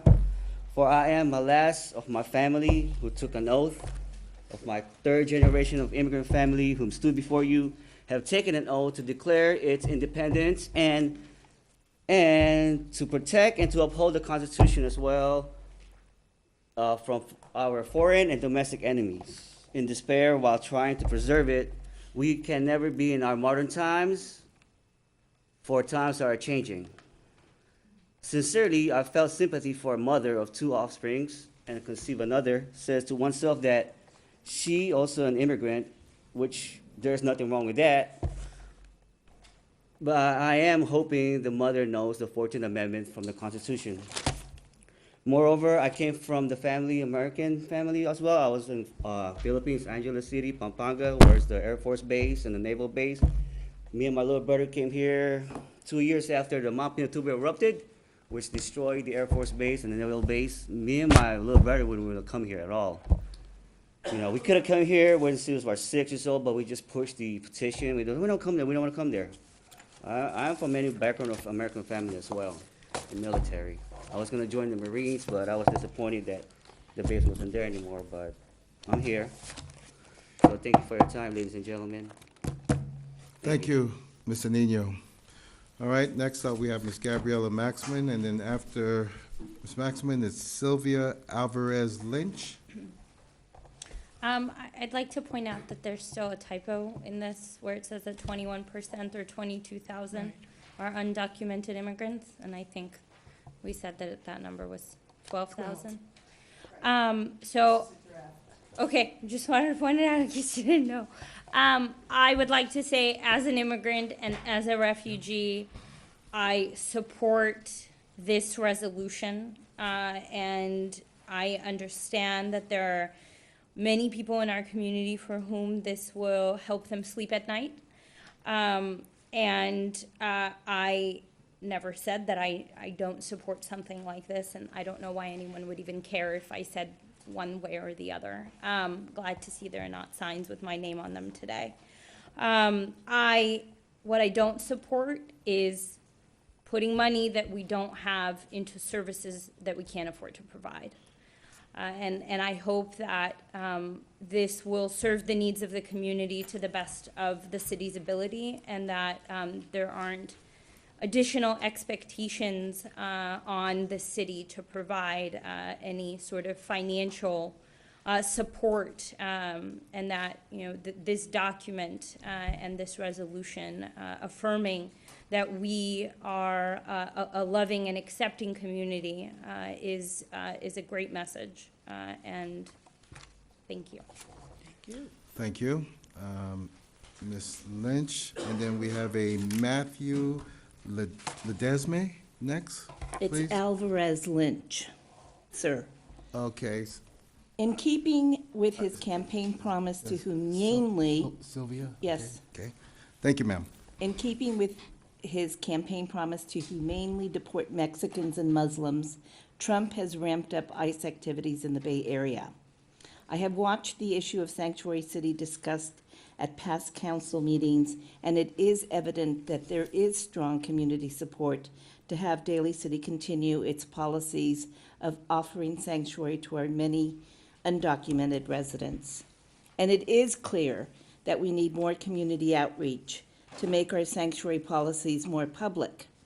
Jeff Adachi, San Francisco's public defender, recently held a public forum to discuss how we can resist mass deportation of our undocumented community members. I look to the Daly City Council for similar leadership in creating a process of disseminating information that would help our undocumented residents find legal access for legal defense and know their rights as people living in America. We need you to take action to help protect those who are the most defenseless, especially the collateral damage left behind when a person is nabbed in immigration raids and families are torn apart, children are left without their parents and a place to live. These attacks on the most vulnerable in our community are not humane, as Trump would have you believe. This is not who we are as Americans. People risk their lives on a daily basis to come here to be free and to be able to work and feed their families. We are in a time and space in our American history where we need to fight to retain our very souls as caring human beings and devise a plan of action to help those who are undocumented. Thank you.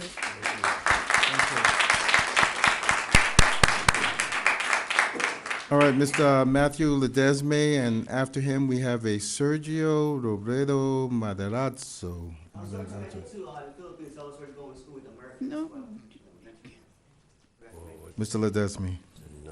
Good evening, Mayor, Vice Mayor, council members, and community. I am Matthew Ledesma, high school and college counselor, member of 4NC, and Laya Migrant Youth for Change, and Daly City resident. I am still waiting for the Electoral College to have its own Steve Harvey moment like last night to let us know that they made a mistake and that the man currently in the White House was incorrectly announced as the winner. We'd love to hear that. Yeah. I am present here again in solidarity for our undocumented immigrant community. I want to extend my appreciation for the council to hold space to address ways that the city has and can continue to uphold its commitment to all residents, regardless of immigration status. I'm very pleased to hear Phil Ting's letter of support for sanctuary city status as well as Peninsula Family Services and the resolution that has since been drafted. Though I would have wanted a more strongly worded resolution to demonstrate we would not be intimidated by Trump, I do support the steps the city has taken so far. Regardless of the wording of our city's resolution, affirming commitment to support our undocumented family members, friends, and students, I also hope that our city continues to extend its actions, that our city consider programs that affirm and validate their contributions and experiences, that our city consider programs that empower them, perhaps through Know Your Rights workshops, legal assistance similar to what local school districts have held or are planning to hold. Skyline College, for instance, offers free legal services for undocumented immigrants every Wednesday evening at their newly created Dream Center, and to consider working with local grassroots and nonprofit organizations to collaborate on ways to systemize these efforts. My hope is that as a community, we can continue to build together to serve the needs of those targeted and under duress of an authoritarian president. I believe that we are taking a stance that years from now will show that we are on the right side of history. Thank you. Thank you, Mr. Ledesma. Okay, Mr. Sergio Robredo Matarazzo, and after him, we have Julie Lind. Hey, Sergio, how are you? Hi, good morning. Good evening. Jeez. Good evening, Mayor Sylvester, Vice Mayor Manalo, council members Buenaventura, Christensen, and Gingona. My name is Sergio Robledo Madrazo. Great job pronouncing it, by the way. A proud Daly City resident, public school teacher in the Jefferson Union High School District, president of the American Federation of Teachers Local 1481 in the JUHSD, 4NC member, and the offspring of Filipino immigrant parents who, like so many other immigrants throughout the history of this country, worked very hard to establish themselves in this country, as do so many of our Daly City neighbors, along with the students and families that my union members serve. Thanks to the hard work of my immigrant parents, they successfully laid a foundation for the life that I am now privileged to enjoy with my own family here in our city.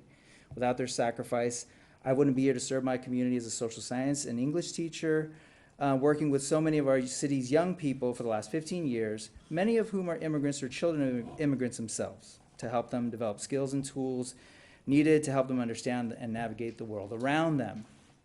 So tonight you're considering questions about sanctuary city status, dedicating resources to support immigrants, and increase your communication and interaction with Daly City's immigrant population. What you're also doing is contemplating the many messages that are sent to this city publicly about, to all residents about how it values and welcomes immigrants. Right now, there's a lot of hateful rhetoric against immigrants. We know what's coming out of the White House. We know about attempts to ban immigrants from entering to this country, increasing the scrutiny on people entering the country, and even looking at immigration as a militarized concern. This rhetoric is incredibly damaging. The messages being sent about immigrants are at the most extreme, that they're not welcome, and at the least, that we should regard them with caution. Even tonight, we are using phrases, problematic phrases like quote-unquote illegal immigrants to describe human beings. As my 10th graders know, this is a dehumanizing label that is not only politically charged, but inaccurately characterizes the reality faced by our 12,000 undocumented Daly City community members. Tonight, I just hope that you send a clear message that this is an important issue, that we really need to look about the messages sent about our immigrant population. And I just want to thank you for the resolution that I heard, and I'm looking forward to this ongoing conversation. So thank you. So much. All right, we have Ms. Julie Lind, and next is Melinda Dart. Hi, Julie. Hi, Mayor Glenn. Good evening, Mr. Mayor and members of the council. Thank you for giving me the opportunity to address you this evening. I'm Julie, and I'm the head of the San Mateo Labor Council. We represent 110 affiliate unions and nearly 75,000 members in this county, over 13,000 of which live in Daly City. Thank you for bringing forward this resolution today. In light of the times, it's integral to codify a position of inclusivity and a dedication to all of the citizens you represent, regardless of ethnic or national origin, race, gender, religion, sexual orientation, or economic or immigration status. Though such behavior has long been practiced by your city, passage of this resolution takes that extra step of putting it on the record. Your city, like our county and like the labor movement that I represent, is incredibly diverse and is made richer because of that diversity. Those that live in fear right now due to the messages of hate and actions of persecution coming down from the national level need to know they're safe here. A lot of the dialogue has been focused on immigration status. These folks aren't illegals. They're our friends, our colleagues, our neighbors, and valuable and contributing members of our community. All of us have experienced discrimination in our lives for one reason or another, and I'd venture to guess that the vast majority of us in this room's ancestors were not native to America. Just because the target isn't currently on my back right now or on yours doesn't mean that it can't or won't be, or that at some point in the past it hasn't been. My family is German Jewish. My grandpa's cousins were killed in Auschwitz during World War II. I have Japanese friends whose family members were held at internment camps in the same war. That type of hate-mongering and racial profiling that we've seen on the news is how such movements start. We need to speak up now, stand strong now, and ensure that there never comes a point when there's no one left to speak for us. Thank you.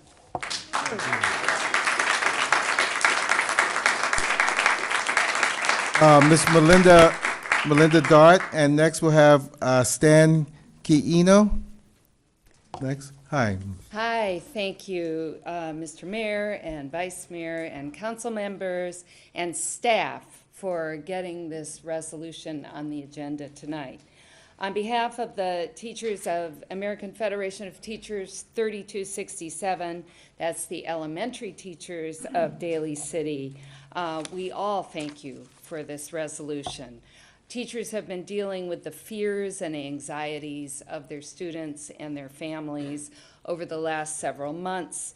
And you may know that the biggest impediment to learning is this type of fear and anxiety that your family or your family members may be broken up and torn apart. When you have that kind of anxiety on your mind, you cannot pay attention to math and reading and science. That kind of anxiety takes precedence. So that kind of fear and anxiety hurts our schools, hurts our families, hurts education. And we thank you for a resolution which shows support for those families and reassures them. Just hearing that our police department in Daly City will not be used to enforce federal-related efforts concerning immigration raids. It is a great relief for me to hear it.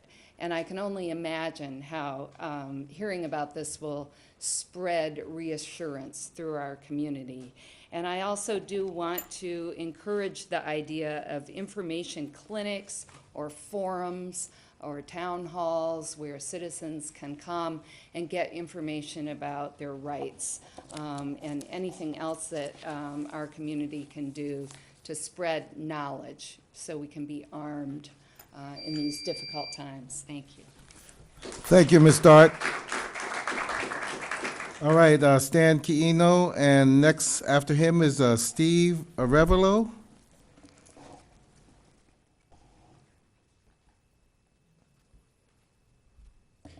Good evening, Oh, Mayor. I'm sorry. Good evening, Mayor. Good evening. City Council. I come to you from 4 perspectives. As board member of the San Mateo Central Labor Council, as a board member of the Asian Pacific American Labor Alliance, as a 4th generation and the 1st generation of a Japanese American family who's free from internment, and also as a member of the LGBTQ community.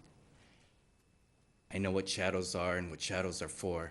They are not a place to thrive and feel welcome. You do much in this resolution to eliminate those shadows and the needs for them. To know that you're safe and welcomed in an environment means so much. Had I traveled down the path that living in the shadows would mean, I would not stand before you and speak this way. I can only encourage you to move in a continuous fashion in this direction. I'm inspired by the words of the resolution. I'm inspired especially by Chief of Police Martinez, whose appearance in uniform and providing the educational atmosphere by which valuable liaison works, has more value visually at times as well as words do. I ask that you continue in this vein, and I applaud your efforts. Thank you so much. Thank you, sir. Okay, Mr. Arevalo, and after Mr. Arevalo, we have a Nikki Victoria.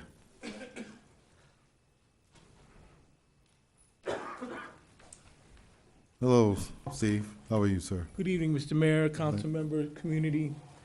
Before I go on with my comments, though, at the beginning of the meeting, I had heard something very disrespectful towards Council Member Manalo. And I really take when the council member said her motion was full of crap.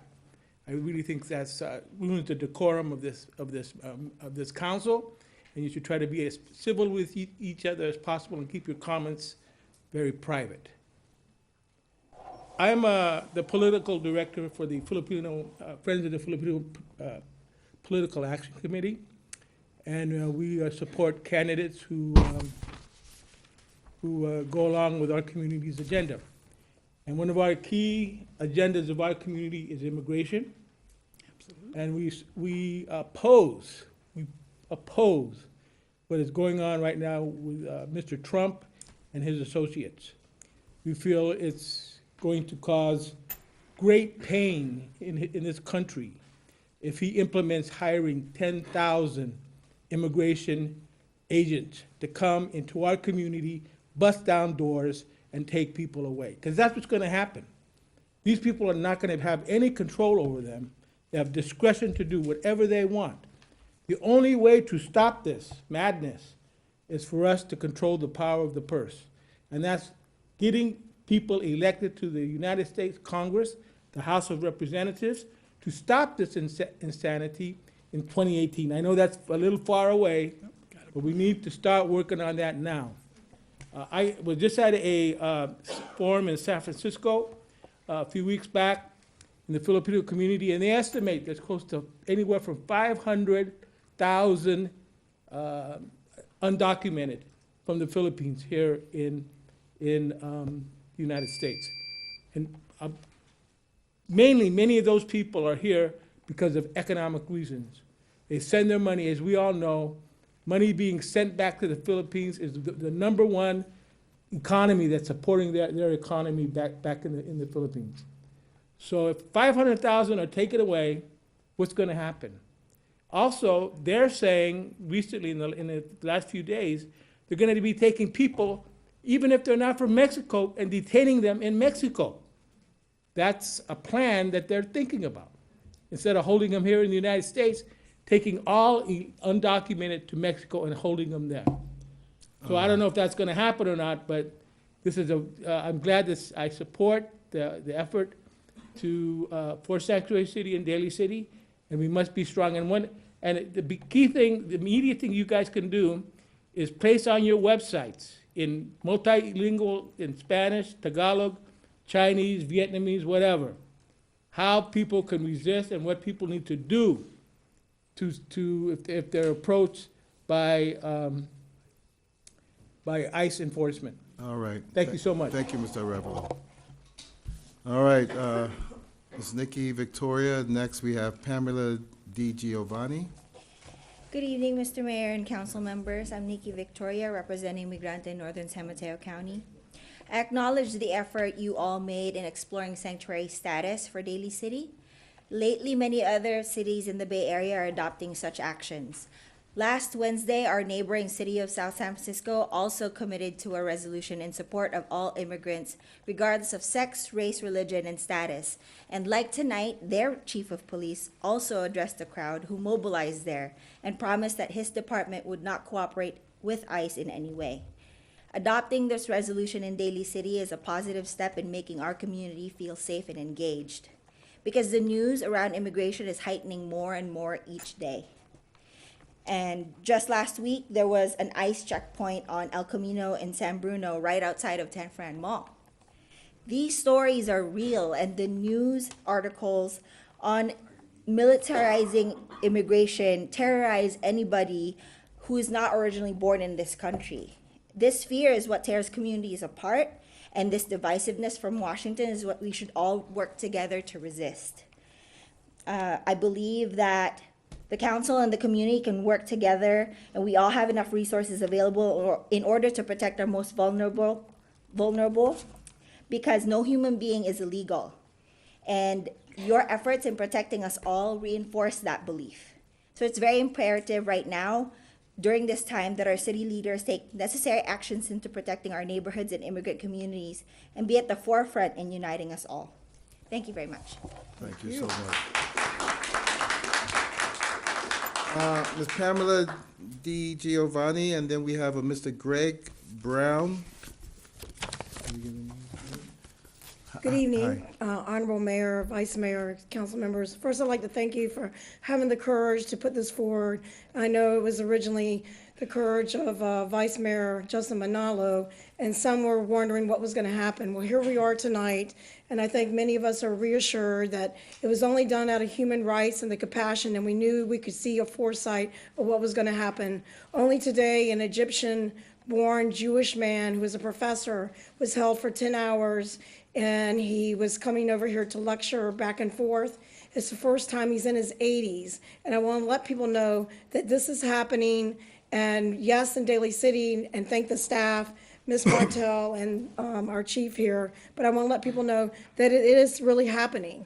And from someone that, as you heard before, whose grandfather who was lost and the boat was turned around to Auschwitz, you are doing something, and you're literally, a strike of a pen can help save lives, and taking action can save lives. So here today, you're taking action. You're going to follow it up, I'm sure, with people knowing their rights, and let people know that we care about them. It's human rights, and we're here to protect them, and we will turn this around together. And we have enough willpower and the people's power, and we can stand together and do the right thing for everyone that is in our country. Because we all are immigrants, whether you're not a Native American or not. We all come fourth generation, fifth generation, or sixth generation, as someone said tonight. So we need to all protect one another. Our transgender community is at risk. So there's a lot of things going on. Jewish cemeteries are being desecrated with our tombstones of our loved ones, and markings. So this is some serious times. This is something that I don't know if any of us have lived before now, but we are very serious, and I appreciate the support of our Daly State Police, our council members, the staff, Ms. Martell. Thank you for the words and the support. Thank you. Thank you, Ms. Di Giovanni. All right, Mr. Greg Brown. Hello, Mr. Brown. Thank you, Mayor and City Council and staff. I thank the City of Daly City and all of you for the past support that you've done everything you have to carry these values forward. One of the proudest things I do is I live in California, and I live in the Bay Area, and I get to live in these wonderful places where we are and treat people like human beings. We are a true melting pot, and we're richly rewarded with it. We make America great. It's not the rest of us. I represent workers who they have members of their family who may not be here legally or may be undocumented, but guess what? We all really are. All of us are descendants from illegal immigrants because the only people who had the right to be here are the American Indians. Everybody else came over and invaded somebody else's land. They didn't we weren't documented. They were all illegal. We're descendants from that. Our country is, basically, these people are us. How do we say no to our own people? So I congratulate you on the resolution. It's a wonderful resolution, and I'm proud to be part of it and see this go on. So thank you very much. Thank you. Thank you. Thank you, Mr. Brown. That was the last card we had on this topic, and now we'd like to open it up for discussion. Ms. Christensen. Yes. There was a lot of talk tonight about action. This resolution is one form of action. And there was discussion at our last meeting about how do we disseminate information to the public. Well, since that meeting, I've been out hustling in the community to see if we can't find some support for dissemination of information. And I'd like to thank Ms. Alvarez Lynch, who attended the meetings in San Francisco. The ACLU was present and has created this little document, Your Rights to Demonstrate. They also have Your Rights as an Immigrant, and then the San Francisco Public Defender's Office has cards in Spanish and English that tell you what to say when an ICE agent approaches you, what your rights are, and so it's in English on one side, so you can hand it to the officer, and explained in Spanish on the back, so you know what you're saying. And Original Daly City Protective Association, which is a longtime neighborhood group, of which I am a member, as is Ms. Alvarez Lynch and our city clerk, have voted to create and to print at our expense 10,000 cards to pass out to our community that talks about what you need to do when you're approached, some advice on where to go for legal help, and any other resources that we can bring together. I would encourage other members of the community and other organizations to step up and do the same thing. It also takes the burden off the city to do that, and it makes it all of us working together and stepping up. So I want to say I'm real proud of Original Daly City Protective Association for stepping up and making this financial and work effort, and they're going to be distributing probably to some of you to pass out to people in your lives that you know. So I just want to say thank you to Ms. Lynch, and we're taking action. We've taken some of the words and ideas here, and we're moving forward, and I hope everyone out there and up here does the same thing.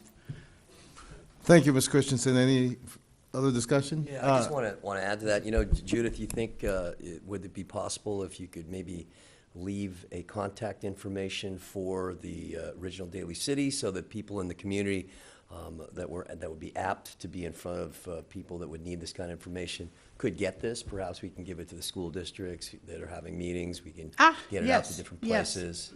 Maybe our libraries, if it's possible. Take a stack, stick them in our libraries, stick them in our other places that we can we were thinking of church groups as well.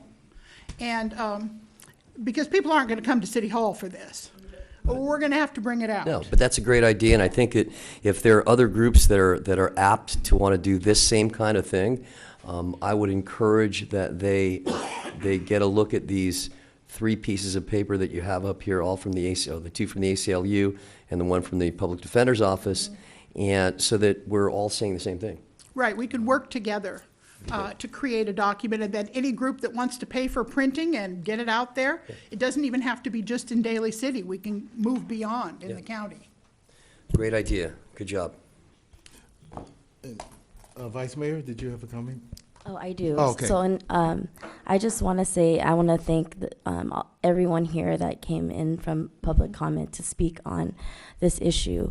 And as we all know, Daly City is full of immigrants, and it's a testament to what Daly City is about to see each and every one of you here today. And in regards to, having more information out there, at our last council meeting, we talked about having a legal workshop here at City Hall. And I know there may be some hesitancy, if not, but there's going to be a workshop here by a volunteer resident, Mark Santamaria, on March 11. It's a Saturday, March 11, 2017, at 4 p.m. And we're also looking at another date so that it can be televised on our channel. Therefore, it's accessibility to anyone at home, and it's recorded also around, knowing their rights as immigrants. So I think I think what's great right now is we're talking about action steps. And today and this evening, we're going to take an action on a resolution. And, also some of my colleagues here have also taken the step forward to take some action and not just talk about this as being bragging rights, because people and immigrants are part of our community, and that's not the case. We're here to provide this resolution because there are families, individuals, and seniors that are in fear, and we're standing up to make sure that people feel safe and know that Daly City, it will continue to protect and be there for the community. Thank you, Vice Mayor. Mayor, Mr. Mayor. Sure, Mr. Benaventura.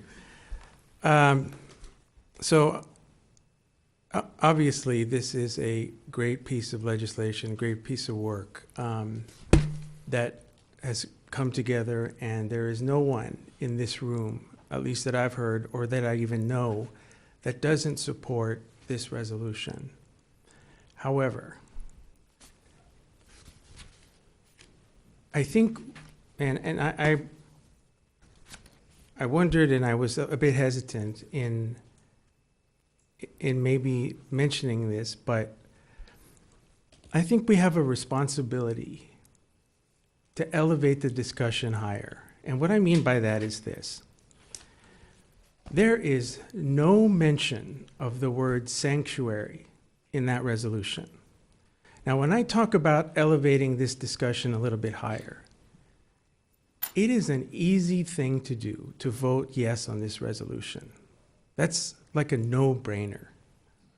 The more difficult question is, do we do something better? Do we strengthen what we're trying to do to make it stronger? And the elephant in the room is, do we label ourselves as a sanctuary city? Now, there are obviously arguments against that. Donald Trump has been specific. He has threatened us. He has bullied us into not acting that way. So I think the question we all need to ask, the community, people here on the dais, is how do we react to that? Do we stay satisfied and do the easy thing by dancing around the issue and just saying we are supportive of immigrant rights and this is how it's reflected in our resolution? Or do we take a more bold and assertive step by actually saying Daly City is a sanctuary city? Now, I've been thinking about this, and if we are a proud city of saying we are a de facto sanctuary city, we do things that clearly demonstrate our allegiance to the immigrant community, that's great. We're de facto. That's fantastic. To the Trump administration, I don't think it matters if we say we have this resolution and not designate ourselves as a sanctuary city. I think they're going to look at us as a sanctuary city, regardless if we label it or not. But more importantly, so what I'm saying is, I don't think it matters to the Trump administration that we identify or not identify with the label sanctuary city. But I tell you where I think it does matter is to the people. Is if they know that, hey, Daly City, they said it. They have said we are a sanctuary city. So to Trump, it may not matter that we're playing these games of being de facto and we're just having it written and we're following the same guiding principles of a sanctuary city. But to the people of this city, I think it does matter. And I think we need to have a discussion about whether or not we need to take it a little step further and not just do the easy thing, but maybe do the hard thing. And so I get the part about the threat to withhold federal funding, okay? We're not alone. We would not be alone in fighting that fight. There are credible arguments to be made that Donald Trump can't do that that is against the law to withhold monies that are not related to the very issue he's trying to withhold monies for. So you have the entire state of California who is behind the issue of a sanctuary state. You have other cities throughout California who have been bold and said, we are a sanctuary city. Daly City is the largest city in San Mateo County, and we need to act like it. There is not one city who has identified themselves as a sanctuary city in San Mateo County. And that's what we need to question. Is this enough? Is what we're doing enough? Or do we need to step up and be bold and not just succumb to a bully? Now, again, the easiest thing is to just remain silent and just follow along with what is clearly the consensus here. But I think we need to discuss if this is really what we want and if we can do better. That's my comment.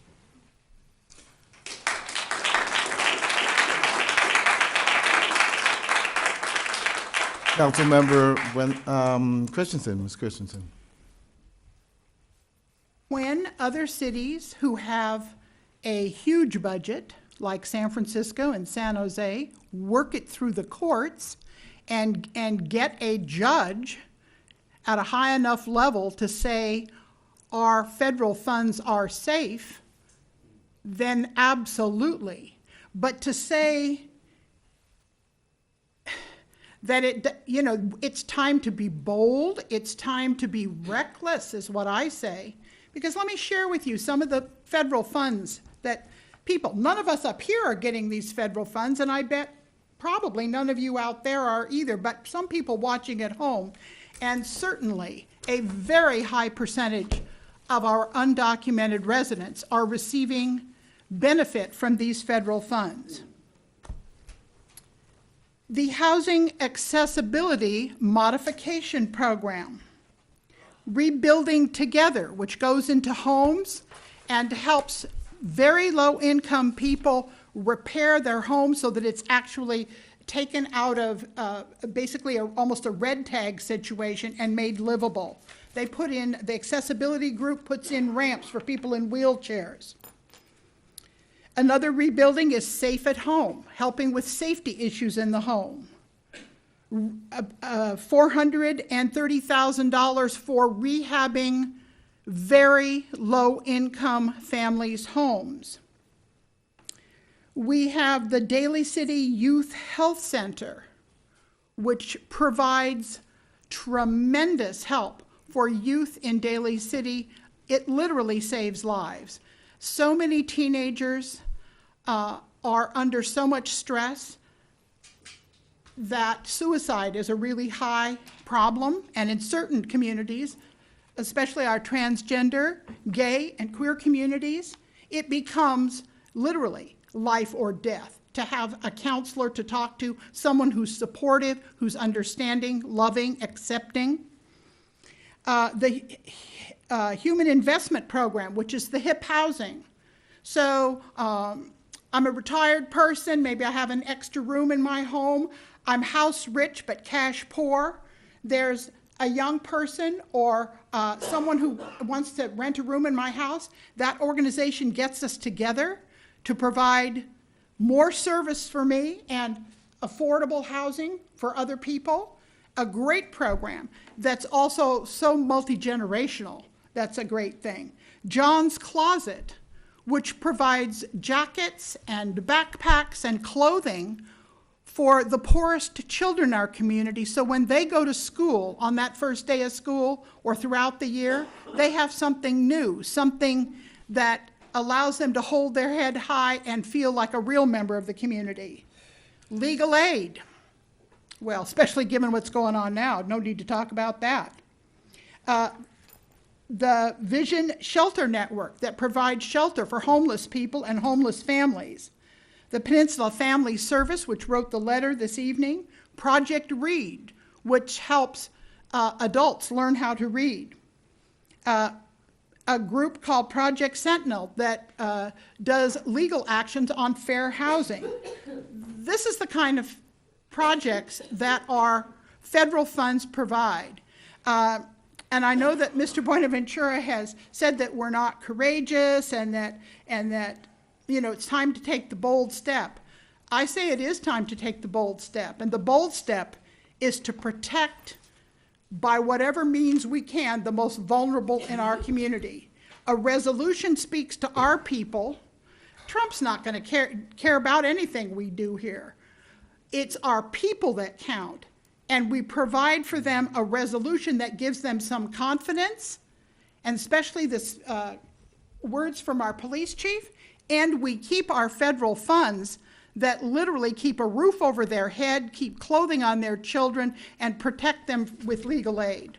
So I think we have to take, the bold step here is to have the courage to protect the most vulnerable and to pass a resolution. And should the court system, with the cities that have the money to move that forward and prove that we were not risking our federal funds, then let's become a sanctuary city. But you can't risk just for our, I don't know, egos or our wanting to be special. To be really special, you care about the most needy, and it doesn't have to be fancy. It can be in a quiet way, and I think we need to protect our federal funds. That's it for me. Thank you, Ms. Christensen. Mr. Buenaventura, do you have any further? Yeah, just, you know, we have to take what the president says at his word. When he says he's going to go after people, we have to believe that that is what he's going to do. And for him, it has been a moving target. When he initiated his immigration policies, first it was he's going to go after people who have been convicted of crimes. You know where the target moved? It's now people who are just charged with crimes. So it's a movable target. It's at his whim and how he sees it. And I agree somewhat with Ms. Christensen says when she says about Trump's not going to care about certain things. And again, designating us as a de facto sanctuary city or not, to him, it's going to look like a sanctuary city. It doesn't matter if we skirt the issue and we just don't label ourselves as such. And then in the most recent article of the Los Angeles Times, I want to provide a quote where it stated, in California, elected officials are skeptical about how aggressively Trump's vague executive order can be enforced, San Francisco has determined it is worded in such a way that it doesn't even apply there, and other cities will probably argue the same. Trump left unclear what funding is at stake and what cities and counties are threatened. The administration would be on shaky legal ground going after money allocated for anything other than law enforcement. And even for law enforcement, taking funds away from local police is a risky proposition for a president promising to restore order in the streets. So there is a defect. There is constitutional arguments to be made. Yes. And you fight that by fighting it and enacting policies that go against that. You don't just lay down and let him bully you over in being in not acting as forcefully as you can. That's what I'm trying to say. Go ahead. Mr. Ventura? Yes. Okay. Okay, so. All right, Mr. Gingona. So many years ago, when San Francisco wanted to do their sanctuary city policy, one of the first things that I did was I went to our city manager and said, why not us? Why can't we do the same thing? Why shouldn't we also put ourselves in that same category as people that are compassionate towards those that are less fortunate, those that are undocumented? And what I was told was that there's always been this blanket threat of taking federal funding. And so what I did was I wanted to make sure, I went through their sanctuary city policy, and I wanted to make sure that we adopted those same policies at that time without having to use the word sanctuary city. And I thought that that provided us some level of protection against some federal government action. I'm not willing at this point to risk. I don't know what this president's going to do. I don't know whether or not he's going to follow through on these threats. I'm going to have to assume that he is.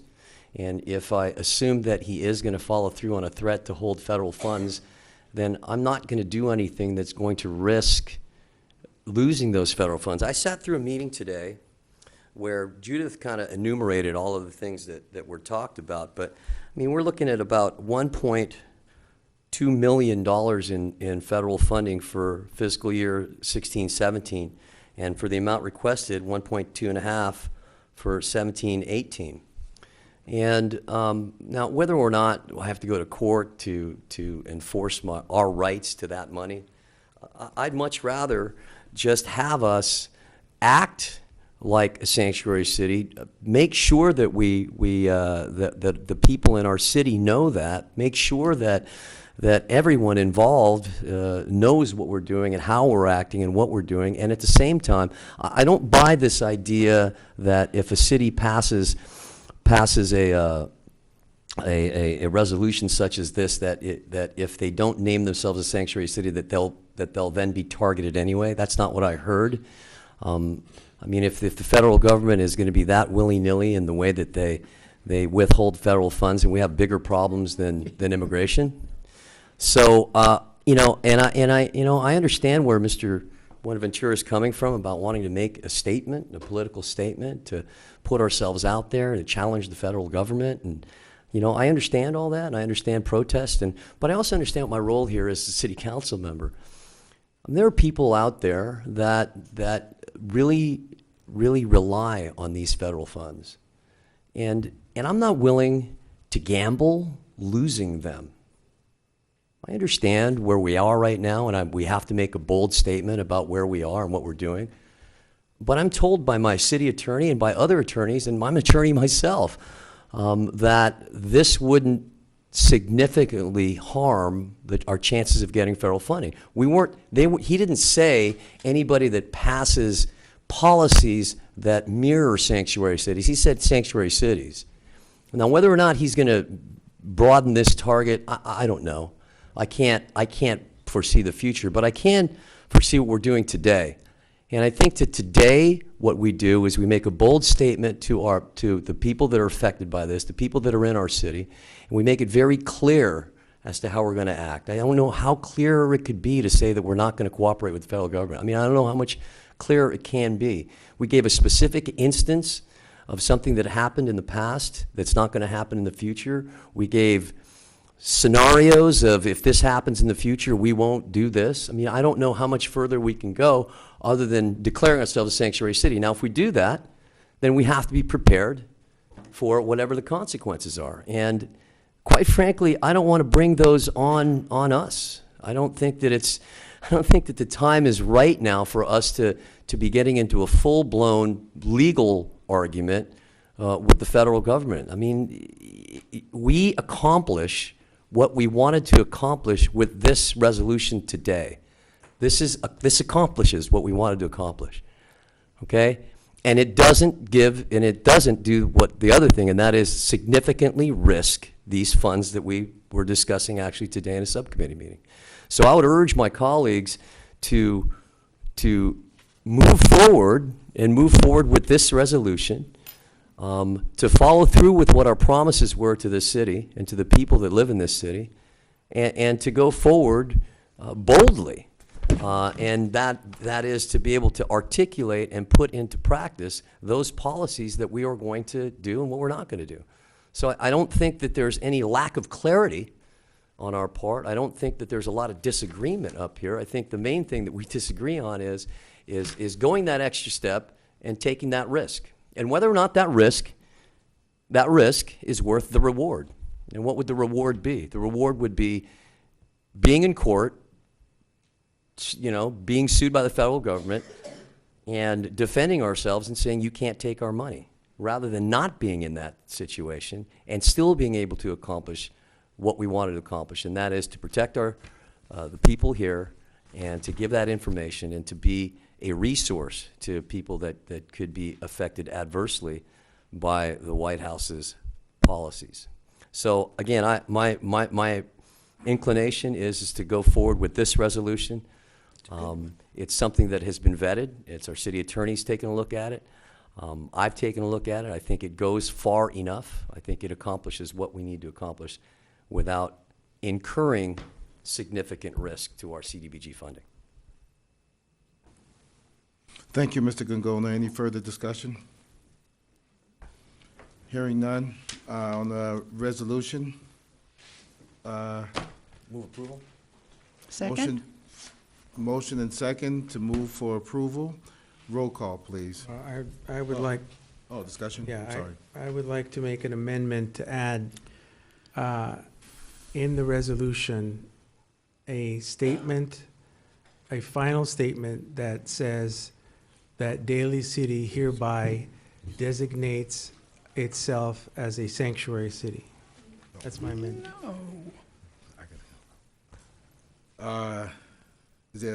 Okay, so an amendment to add sanctuary city to the resolution. That would be an amendment to the motion. We made the motion.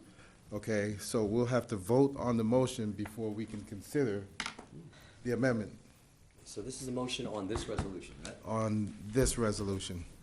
No, I thought we could vote on the motion with the amendment to the motion. Is that right? Motion in a second, add a friendly amendment if The, is allowed.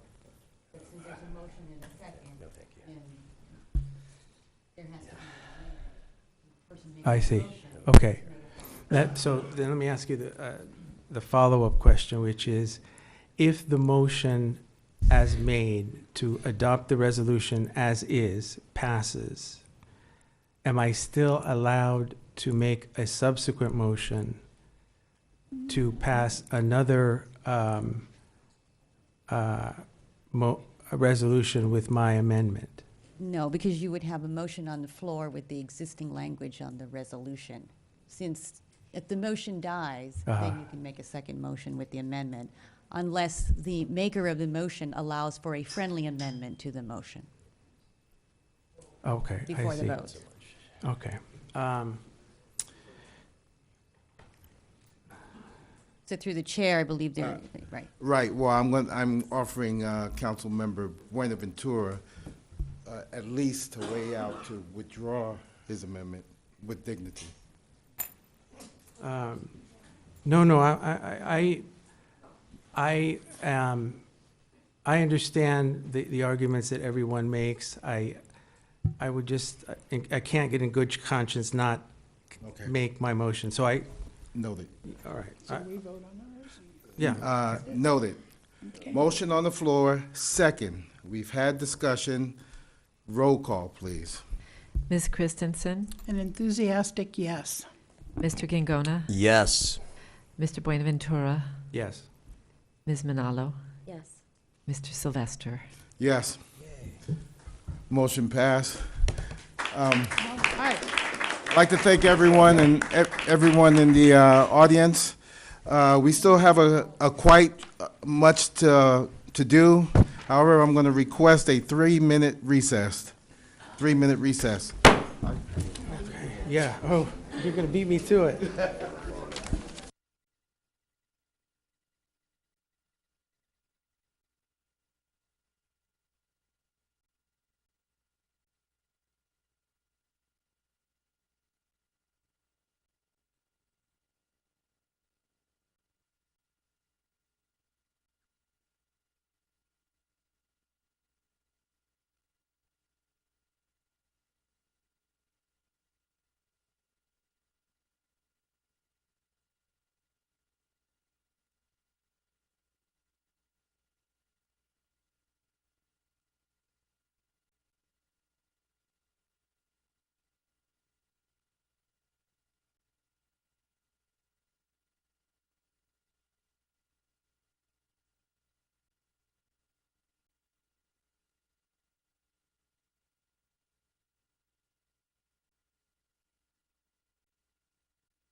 Thank you. This meeting is now reconvened.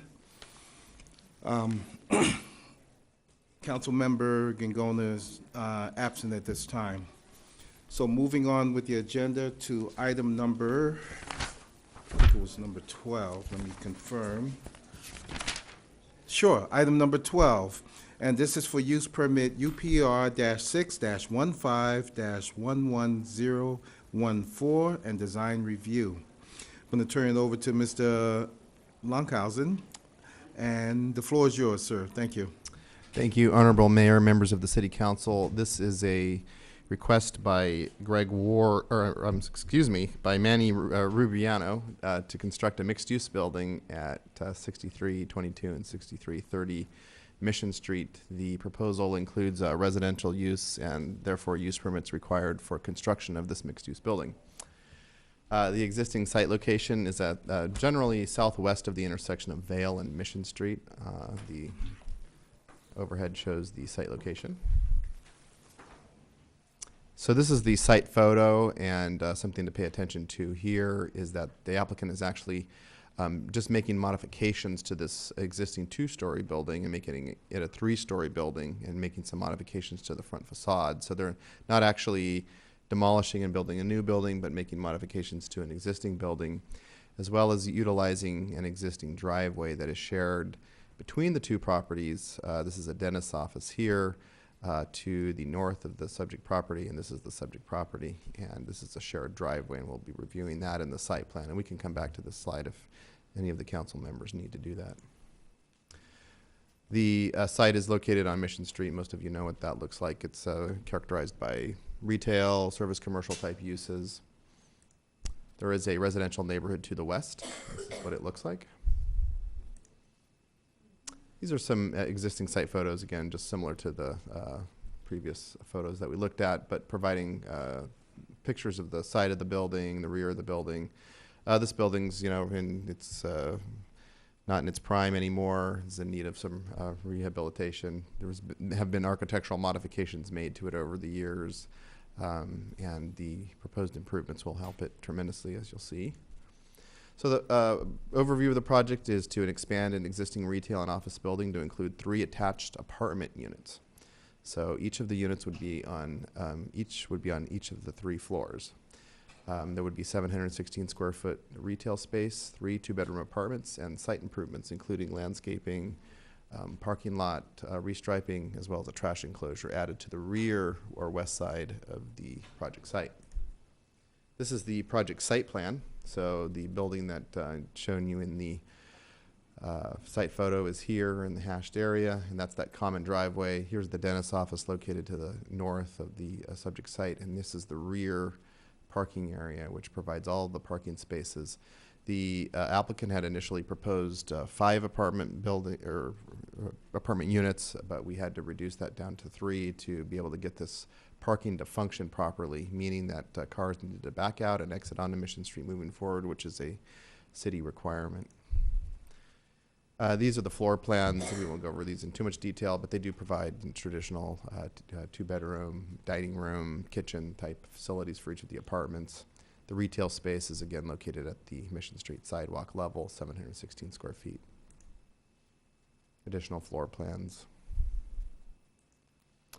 These are the building elevations showing the architectural modifications that are proposed to the building. A little hard to read, so we have a perspective drawing showing what the building would look like after the renovation is complete. The building would, again, the top floor, or the top roof structure rather, would be removed and replaced by a 3rd story. The staff has worked closely with the applicant's architect to achieve some architectural qualities and upgrades to this building without having to tear it down completely, and that's the product is what you see on the screen now.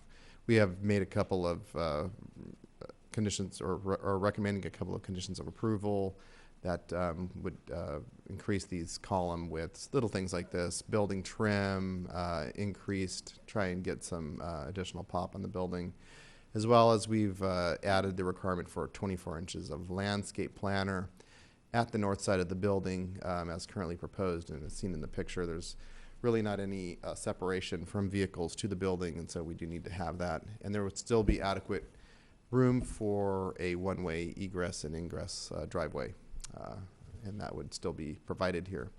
One of the things that the council should be aware of is that the applicant will need to work with the adjacent property owner to obtain an easement, a reciprocal easement, prior to the issuance of a building permit. And we've discussed that with him, and he's amenable to that, and has indicated in discussions with the adjacent owner is also amenable to providing that. But without it, there will be no building permit, and he understands that.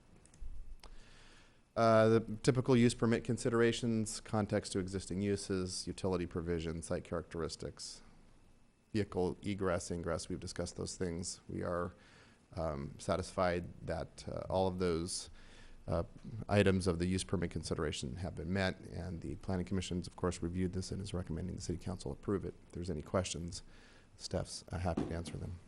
And the applicant's here as well. Thank you, Mr. Longhausen. Any questions? I do have one. I'll defer to my council members first. Vice Mayor? No question. Okay, Council Member Christensen. Yeah, I noticed there were a number of things in here that, like the planter area and the easement and the fencing and the courtyard enhancements. Right. Oops. Thank you. Someone out there is telling me my microphone's not on. So those additional conditions of approval, will this thing come back to us with those, or we're giving you direction Right. to deal with it and get it resolved? Okay, Yes. so there will be fences, there will be a courtyard enhancement, and there will be an easement approved Right. before this moves forward. Those are Okay. built into the conditions of approval. Fabulous. Thank you. Thank you. Other questions? I think I watched, I kind of missed this from the planning days. I missed those pictures. I think one of the commissioners had commented about a speed bump. Was that anywhere in That's here? correct. Yeah.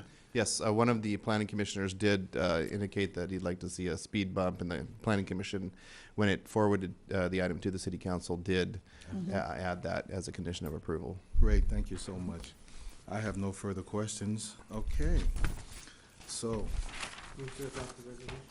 I have a motion, and I have a second. Any further discussion? Okay, so in this particular, we have a roll call. Ms. Christensen? Yes. I should have read it. Is it A, B, C, or all three of them? I'm sorry. The motion? Okay, Yeah, all three. great. All three, Fabulous. 12A, B, and C. I don't wanna- Yes to all three then. Thank you. Mr. Buenaventura? Aye. Ms. Manalo? Aye. Mr. Sylvester? Aye. Thank you so much. Okay, next item is use permit UPR-8-16-12255. Mr. Longhausen. This is an application by Greg Ward to essentially convert some auto repair bays to a convenience market, as well as convert a tire repair area in an existing Chevron station on 2690 Bayshore Boulevard to a drive-through car wash. The zoning ordinance requires the drive-through facilities receive a use permit, and the design review is also required because of modifications proposed to the building. The subject site is located at the northwest corner of McDonald Avenue and Bayshore Boulevard. This is an existing Chevron gasoline station. Yep. The site actually would not be modified, and site function and circulation would not be modified in any way over what's existing, which is shown here. The canopy would remain in the same location, the fueling canopy. These are the three auto bays that would be converted to the convenience market. Some of these driveways that you see are going to be moved to better locations, and we'll go over that in the site plan. This slide provides the existing context for the site. There's an existing residential neighborhood located to the west. This slide shows it.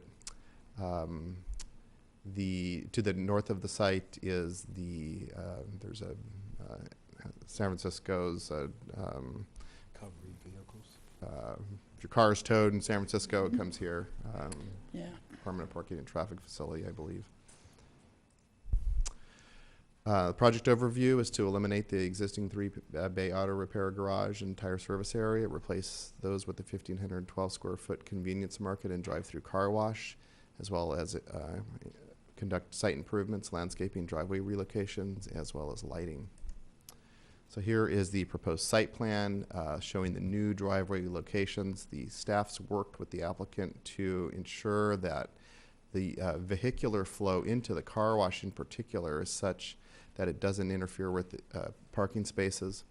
And so what we've done is required that parking spaces here be removed and turned to landscape planners. This site actually has an abundance of parking to allow us to do this. So vehicles would, this is the fueling canopy where the cars gas up. They would exit here into the car wash, put in their number for, that's given to them at the pump. The motorist would put their number in and go through the car wash. And then this driveway here is narrower than the other driveways because it is an exit-only driveway.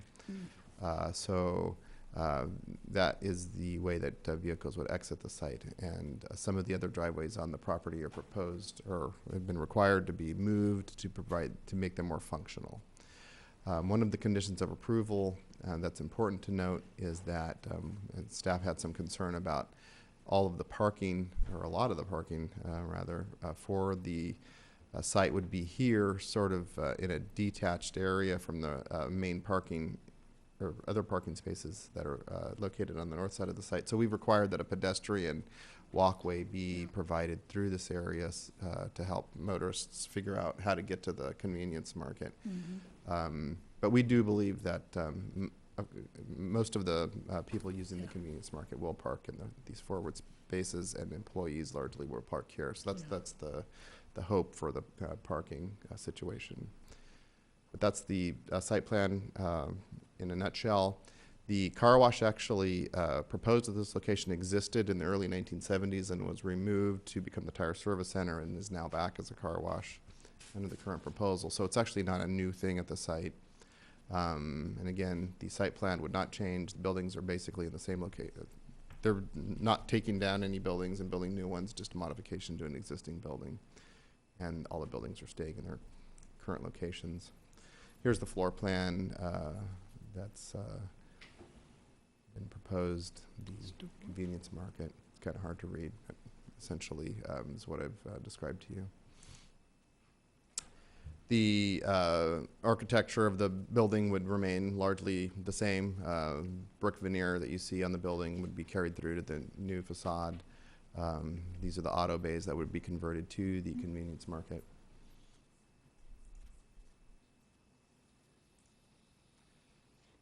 Again, this perspective drawing helps us see what the service station would look like. Again, Now, if it would just be that clean all the time. yeah. It's gorgeous. So in consideration of the use permit, context to existing adjacent uses, site characteristics, infrastructure capacity. We talked about how cars would exit and enter the site, economic development objectives, of course. Having a remodeled gas station is a good economic development objective. Potential use impacts that we looked at were car wash noise, on-site vehicle circulation. We've discussed the vehicle circulation, car wash noise. There was a noise study prepared for the proposed car wash. This shows the noise contours that would emanate from the doors that are open to the car wash. The nearest sensitive noise receptor is the backyard of the single-family house that's right to the west of the site. And at that location, the decibel level would be 55 CNAEL, which is within the allowable range of noise identified by the city's general plan. So there are no mitigation measures that are necessary. The applicant has voluntarily agreed to add noise muffling devices to the car wash. There's a baffle piece of equipment that would be added to that to provide additional noise reduction. And this shows the different noise locations where noise was projected. And again, at that outdoor activity area that I mentioned to you, the noise sensitive receptor is at 55. This is just a graphic that shows what noise at certain decibel levels sounds like, should the council be interested in that. But So the previous slide was the noise that's already there. this is the expected noise, so. Yeah, but it's the hard one to- that had the list of the decibels. Right. So that list, see these little letters? Yeah, yeah, oh, yeah. They correspond, see PO3, PO1, PO2, they correspond to this table.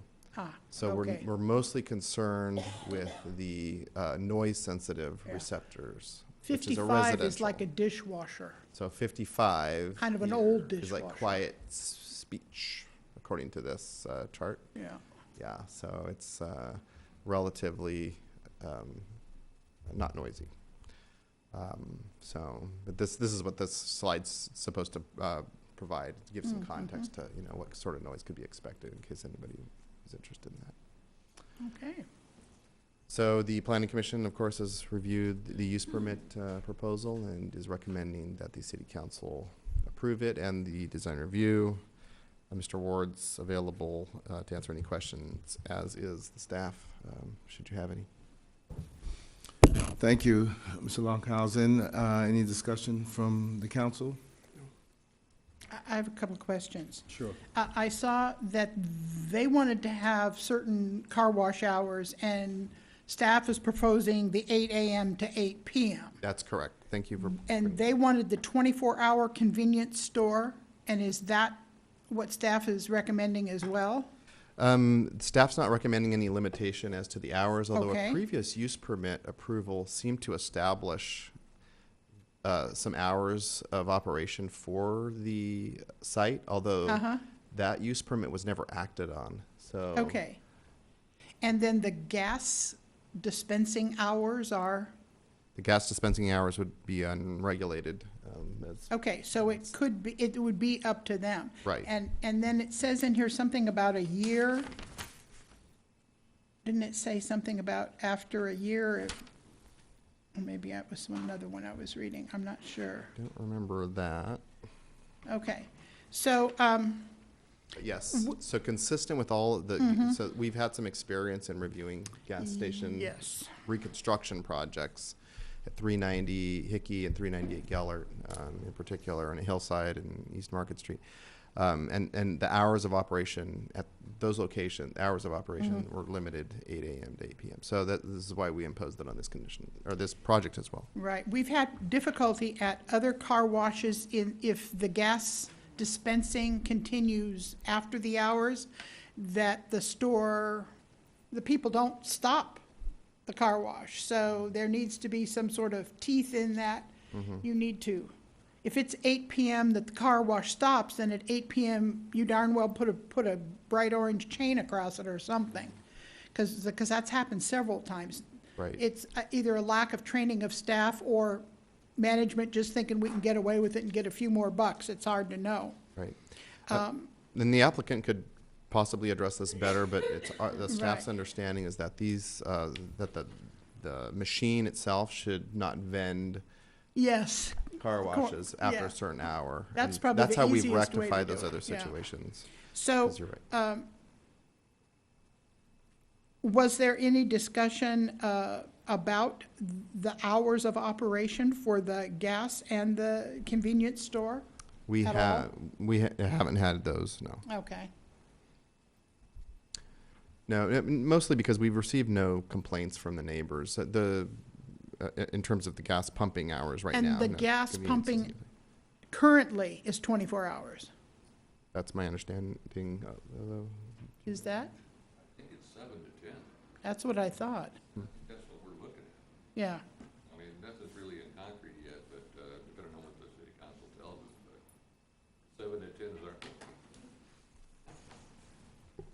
Sorry about that. Good evening. My name is Greg Ward. Nice to be in front of you all. Very inspiring night, by the way. Normally, the hours for one of Mr. Nurhan's stations is from 7 to 10. If you decided they wanted to go 24 hours, that's not a neighborhood you want to be open at 3 in the morning. No, yeah, I was going to suggest that, you might I mean, want to. my personal opinion. But 7 to 10 would probably be the normal hours, but we want to have the flexibility, The car wash part of it, I don't know if that'll work going till 10 o'clock. We'd like to keep it going that late, but you tell us. Yeah. You know, you guys are the boss. We have recommended. But these Yeah. are by the way, these are a brand-new system of car washes. You know, they're the brushless type. They're very quiet, actually. Those numbers there are fairly high based on what they actually are. And then what we'll do, you tell us what time to shut the car wash down. You know, we hit 2 buttons, the doors close, the machine goes off, we're done. Yeah, that's great. Well, if we could put some sort of limitation on the hours of the convenience store and the dispensing of gas, even if we wanted to give you a little bit more flexibility and say 6 to 11 or whatever people want to say, that would give them a little bit of chance to. That would be appreciated. Because the problem is not, the problem's going to be in the middle of the night. So I don't know what my colleagues think of that. Well, that's why we worked with Mike originally. We had it set up to approach the car wash from the other direction, from the street. And so if And we then could have the car wash from 8 to 8 and the convenience store and the gasoline dispensing anywhere between 6 and 11, That would be consistent with a previous use permit approval. right. Mhm. And there was never any problems with it previously, correct? There have been no reported problems to Not that we're us. aware of. Yeah. I certainly think the neighbors will appreciate the convenience store. Well, we've Since already there's gone a- banging on some doors, and there's a lot of excitement about something like that, because just a little bitty mini mart that sells candy Hey. bars and, In that neighborhood, a mini mart is like a godsend. yeah. Yeah. So to clarify, that's pumping gas between 6 and 11, but the convenience market could be Would you, both, would you okay. consider that the same hours? Yeah, it seems, because they've, Yeah, because we only have one attendant, yeah, so so it's gonna have to be. I was just checking, the proposal was 24 hours per day, so just. well, you know, we just wanted it at 24 hours, so we had the flexibility to move around in that window. But again, you guys set limits on us. Okay, 6 a.m. We to aim 11. to please. 6 a.m. to 11 p.m. for pumping gas and convenience store. At 6 a.m. to start would be a good time for us, because there's a lot of people getting ready to go to work that early in Yep. the morning, and they may need a quick quarter tank of gas or something, and not necessarily get their car washed at 6 in the morning. Yeah. So, So 6 to 11 is the store, then the car wash is what? 8 to 8. Okay, that'll work. all right. Well, I'm concerned because, the kids and the millennials nowadays, they like to party and they're on their way home at 2 o'clock in the morning, maybe just get some gas. But I'm glad that you're amenable to working with the conditions, and that's what counts the most. Thank you so Absolutely. much. We've done more than one of these, and we like them to really Yes. bring some good stuff to the cities we work in, you know? So Great. you're Great. Proud to drive by and say, hey, isn't that cool? Anyhow, thank you. Thank you. Thank you, sir. So, Thank you for an enjoyable evening. come back more often. Yeah, Okay, the motion for use permit UPR-8-16-12255 and design review and the other 3 conditions attached to it. I make a motion Motion? to approve with the specifics, car wash 8 to 8, convenience store and dispensing gasoline from 6 a.m. to 11 p.m. Second. Second, motion and second, and this is to include A, A, B, and B, C. and C. Okay, great. Roll call, please. Ms. Christensen? Yes. Mr. Buenaventura? Aye. Ms. Manalo? Aye. Mr. Sylvester? Aye. Motion passed. Thank you very much. All right. Next item is public appearances and oral communications. I have 2 cards. Oh, this one is for a mosquito. Oh, I have 1 card. Okay, and that's Ms. Gabriella Maxman. Yeah. I'm tired of talking already. I wanted to read something. I sent the mayor an email last week after the meeting, but I hadn't heard back, so I figured I'd just read it to him. Hi, Glenn. I heard about last night's meeting, and I'm really confused by the personal vendetta you have against me. I think we should find some time to talk about it because I don't believe it's healthy. Maybe if we actually sat down and talked, we can discover that we have more in common than not, and find ways that I can actually help the city. I think if there's a concern about my speaking up and against the decisions being made, then working together is a much better approach to quell that than working against me. So that you understand what I meant about priorities and sanctuary policy, it is that I think we can focus on other ways to improve our community, like finding ways for teacher housing, like San Francisco announced today, versus spending money on sanctuary-related policy, something San Francisco has the ground covered on. We have so many issues to deal with, like finding money to bring back 95, bringing back libraries, fixing potholes, etc. These are what I believe the core responsibilities are of the council. Now, we can agree to disagree here, but we don't need to agree 100% of the time. That's not how we are. We're humans. We're all unique. I should be free to be vocal about my opinions without fear of my name being dragged in the mud by the council. That's just odd, honestly. It goes back to what I said before. Why would any passionate, smart woman want to participate in the political process if these are the obstacles she is met with? Man, I wouldn't wish this nonsense on my 2 daughters. Glenn, I asked you to consider that we find some time to chat and let go of the past so we can find a way to move forward. Yours sincerely, Gabriella. Thank you. Thank you, Ms. Maxman. Any more cards? No, not Okay, for public. thank you. All right, moving on to appointments, board, commission, membership, and committee appointments. I do have a card. We'll start with item number 15, which I'll turn it over to the city manager. Thank you very much, Mr. Mayor. Item 15 is information that I'm soliciting from the council with respect to what the desire of the council is moving forward with respect to an appointee representing the city of Daly City.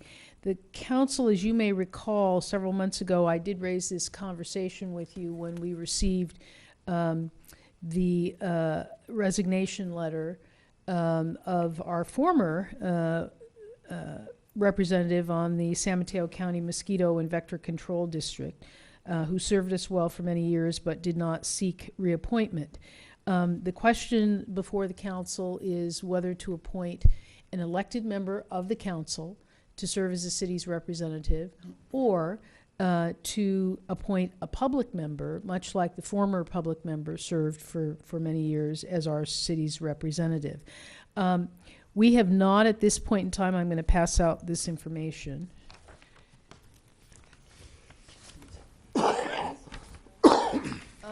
As of this date, because no decision with respect to whether it would be an elected appointment or a public appointment, we have not advertised publicly for the vacancy that exists in Daly City. I've provided you with some information that I received from Dr. Chindi Peavy that provides what the qualifications are for a member to serve, and then if the council desires to make a public appointment to this position on the Mosquito and Vector Control District, then there is a sample of the advertisement that we would post to solicit interest in the position. So tonight, I just raised this with you because the executive director and the board of directors of the district would like to have a full contingent on the district and would like Daly City to have an appointment.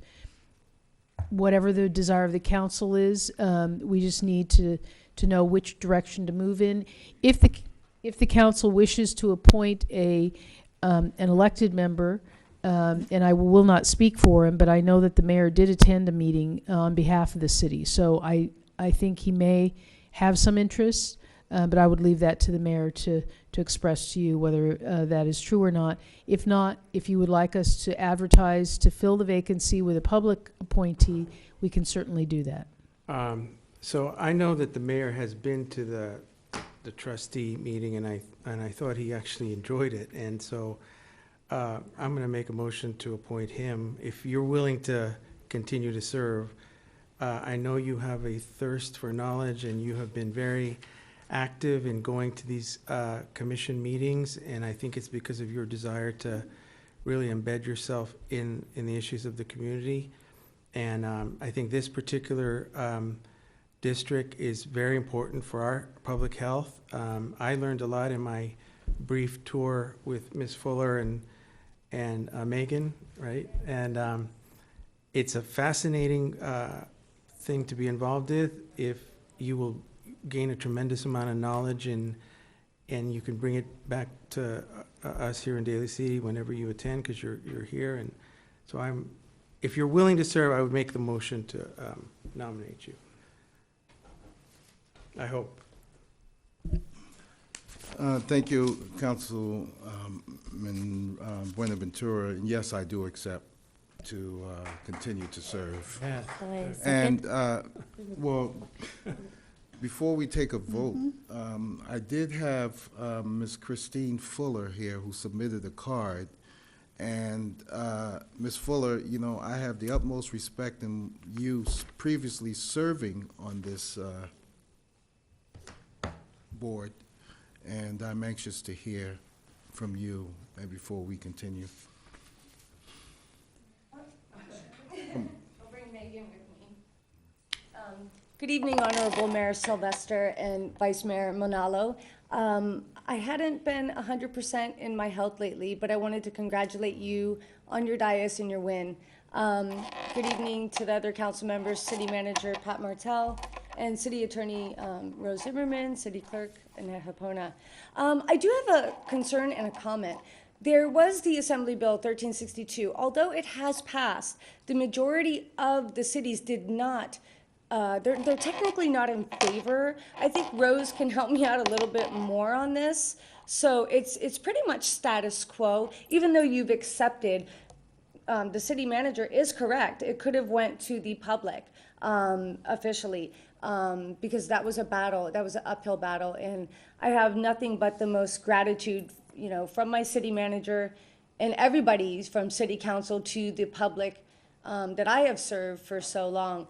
And I have no doubt our mayor, Sylvester, will follow my tenure, and I'm just really, really grateful for that. And Megan has a couple words to say, too. Hi. No, I just want to express our appreciation to Christine for her many years of service on the board. And Mayor Sylvester, I'd like to welcome you to the board. We're very pleased to have you. Yes. Thank you. Oh, it hasn't been read. Thank you. Thank you so much. All right, so on the motion that was first and second, do we do a roll call on this, or roll call, please? Ms. Christensen? Yes? Mr. Buenaventura? Aye. Ms. Manalo? Aye. Mr. Sylvester? Yes. All right, along those same lines, that's coming later on. Item number 16, Coma Creek Flood Control District Advisory Board. We have a recommendation, as we have filled out our chart here, to acknowledge and to ratify Council Member Judith Christensen and Member Mike Ngona. Ms. Martell, did you need to speak on that, or we'll just put it out there, or? I'm sorry. We just need to have a formal appointment, so we just need, Councilmember Christensen has been serving in this capacity, but we were requested to have the minutes of the meeting reflect that a formal appointment was made. So moved. Second. Roll call. Ms. Christensen, do you accept Ms. Christensen? We I've should been have there. asked you. I was there the first term, I'm there now. All right. Yeah. Okay. Ms. Christensen? Yes. Mr. Buenaventura? Aye. Ms. Manalo? Aye. Mr. Sylvester? Aye. Yeah, it's one of those meetings that meets at 3 o'clock in the afternoon, so literally working people, it destroys their day. But for me, it's a lovely stroll down to South City and meeting with people from other cities. And with all this rain, Colma Creek is now, I heard. yeah, you can see it, the water rushing. It's deep. You got fish in there? No. Okay. All It's right. basically concrete, getting the water from here down to the bay, so it doesn't destroy any homes and businesses, yeah. All right, I got a request to add to the agenda item, we're gonna call this item 16A.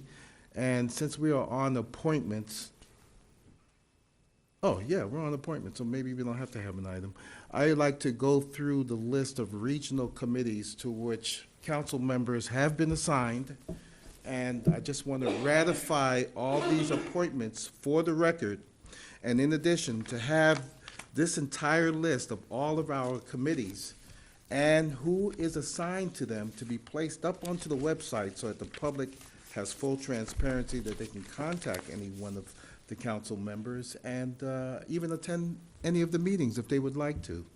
So, we'll start off with the ABAG General Assembly 2017. Representative will be Sylvester and Manalo as a delegate.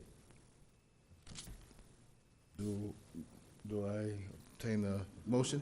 Oh, can we? I got about eight or nine of them. Midnight. Yeah, can we just Do it all at do a once. blanket? Okay, all right. Jeez.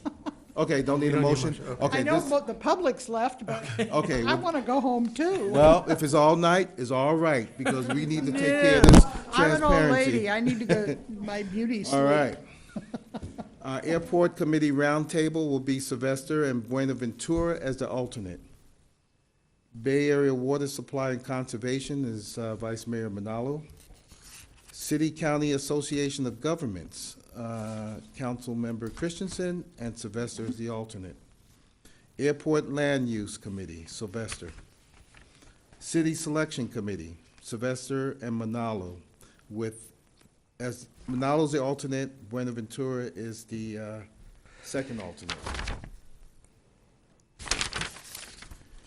League of California Cities, no, that's all council members. League of California Cities Peninsula, all council members. North County Fire Authority Representatives, Sylvester, Manalo is the alternate. Peninsula Clean Energy, Sylvester, Buenaventura is the alternate. Peninsula Traffic Congestion, which is commute.org, Sylvester, Gingona as the alternate. Pre-Hospital Emergency Medical Services Group, Sylvester and Manalo as the alternate. San Mateo County Home for All Initiative, Sylvester. Mosquito and Vector Control, Sylvester. Thank you. San Mateo Operational Area Office of Emergency Services, Sylvester and Manalo as the alternate. And that's it. Okay, Okay? thank you. All right, so this will be posted up on the website for the public, so that if you need to contact your representative, please feel free to do so. All right. Any other appointments and membership committee appointments? None. Okay, reports. Council committee reports. All right, then I'll make one. I attended commute.org, Home for All Outreach and representing our city, the DCPLA meeting, and the PCE, Peninsula Clean Energy meeting. The public is always welcome to attend any of these meetings, and just to let you know that you did have a representative. All right, anything from the city council? Anything from Vice Mayor? I do. I just wanted to share this with all of you in line with what we passed this evening with the resolution that there's also the San Mateo Community College Federation of Teachers that also provided a resolution so that we are not alone in supporting all our immigrants. I just wanted to pass it up to each and every one of you. Thank you. Oh, good information to have. Thank you, Vice Mayor.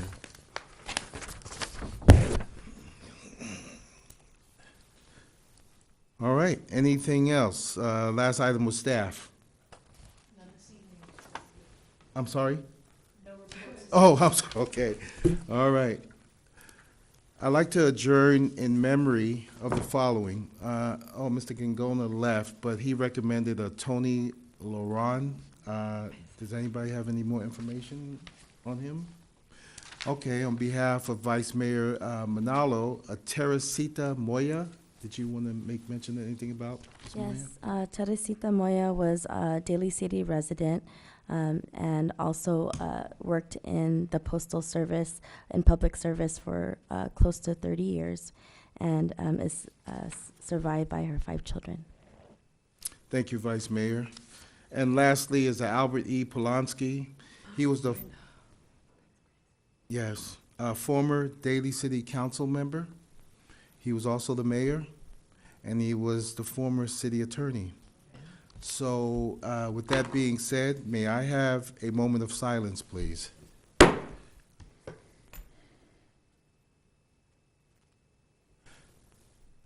Thank you so much. This meeting is now adjourned.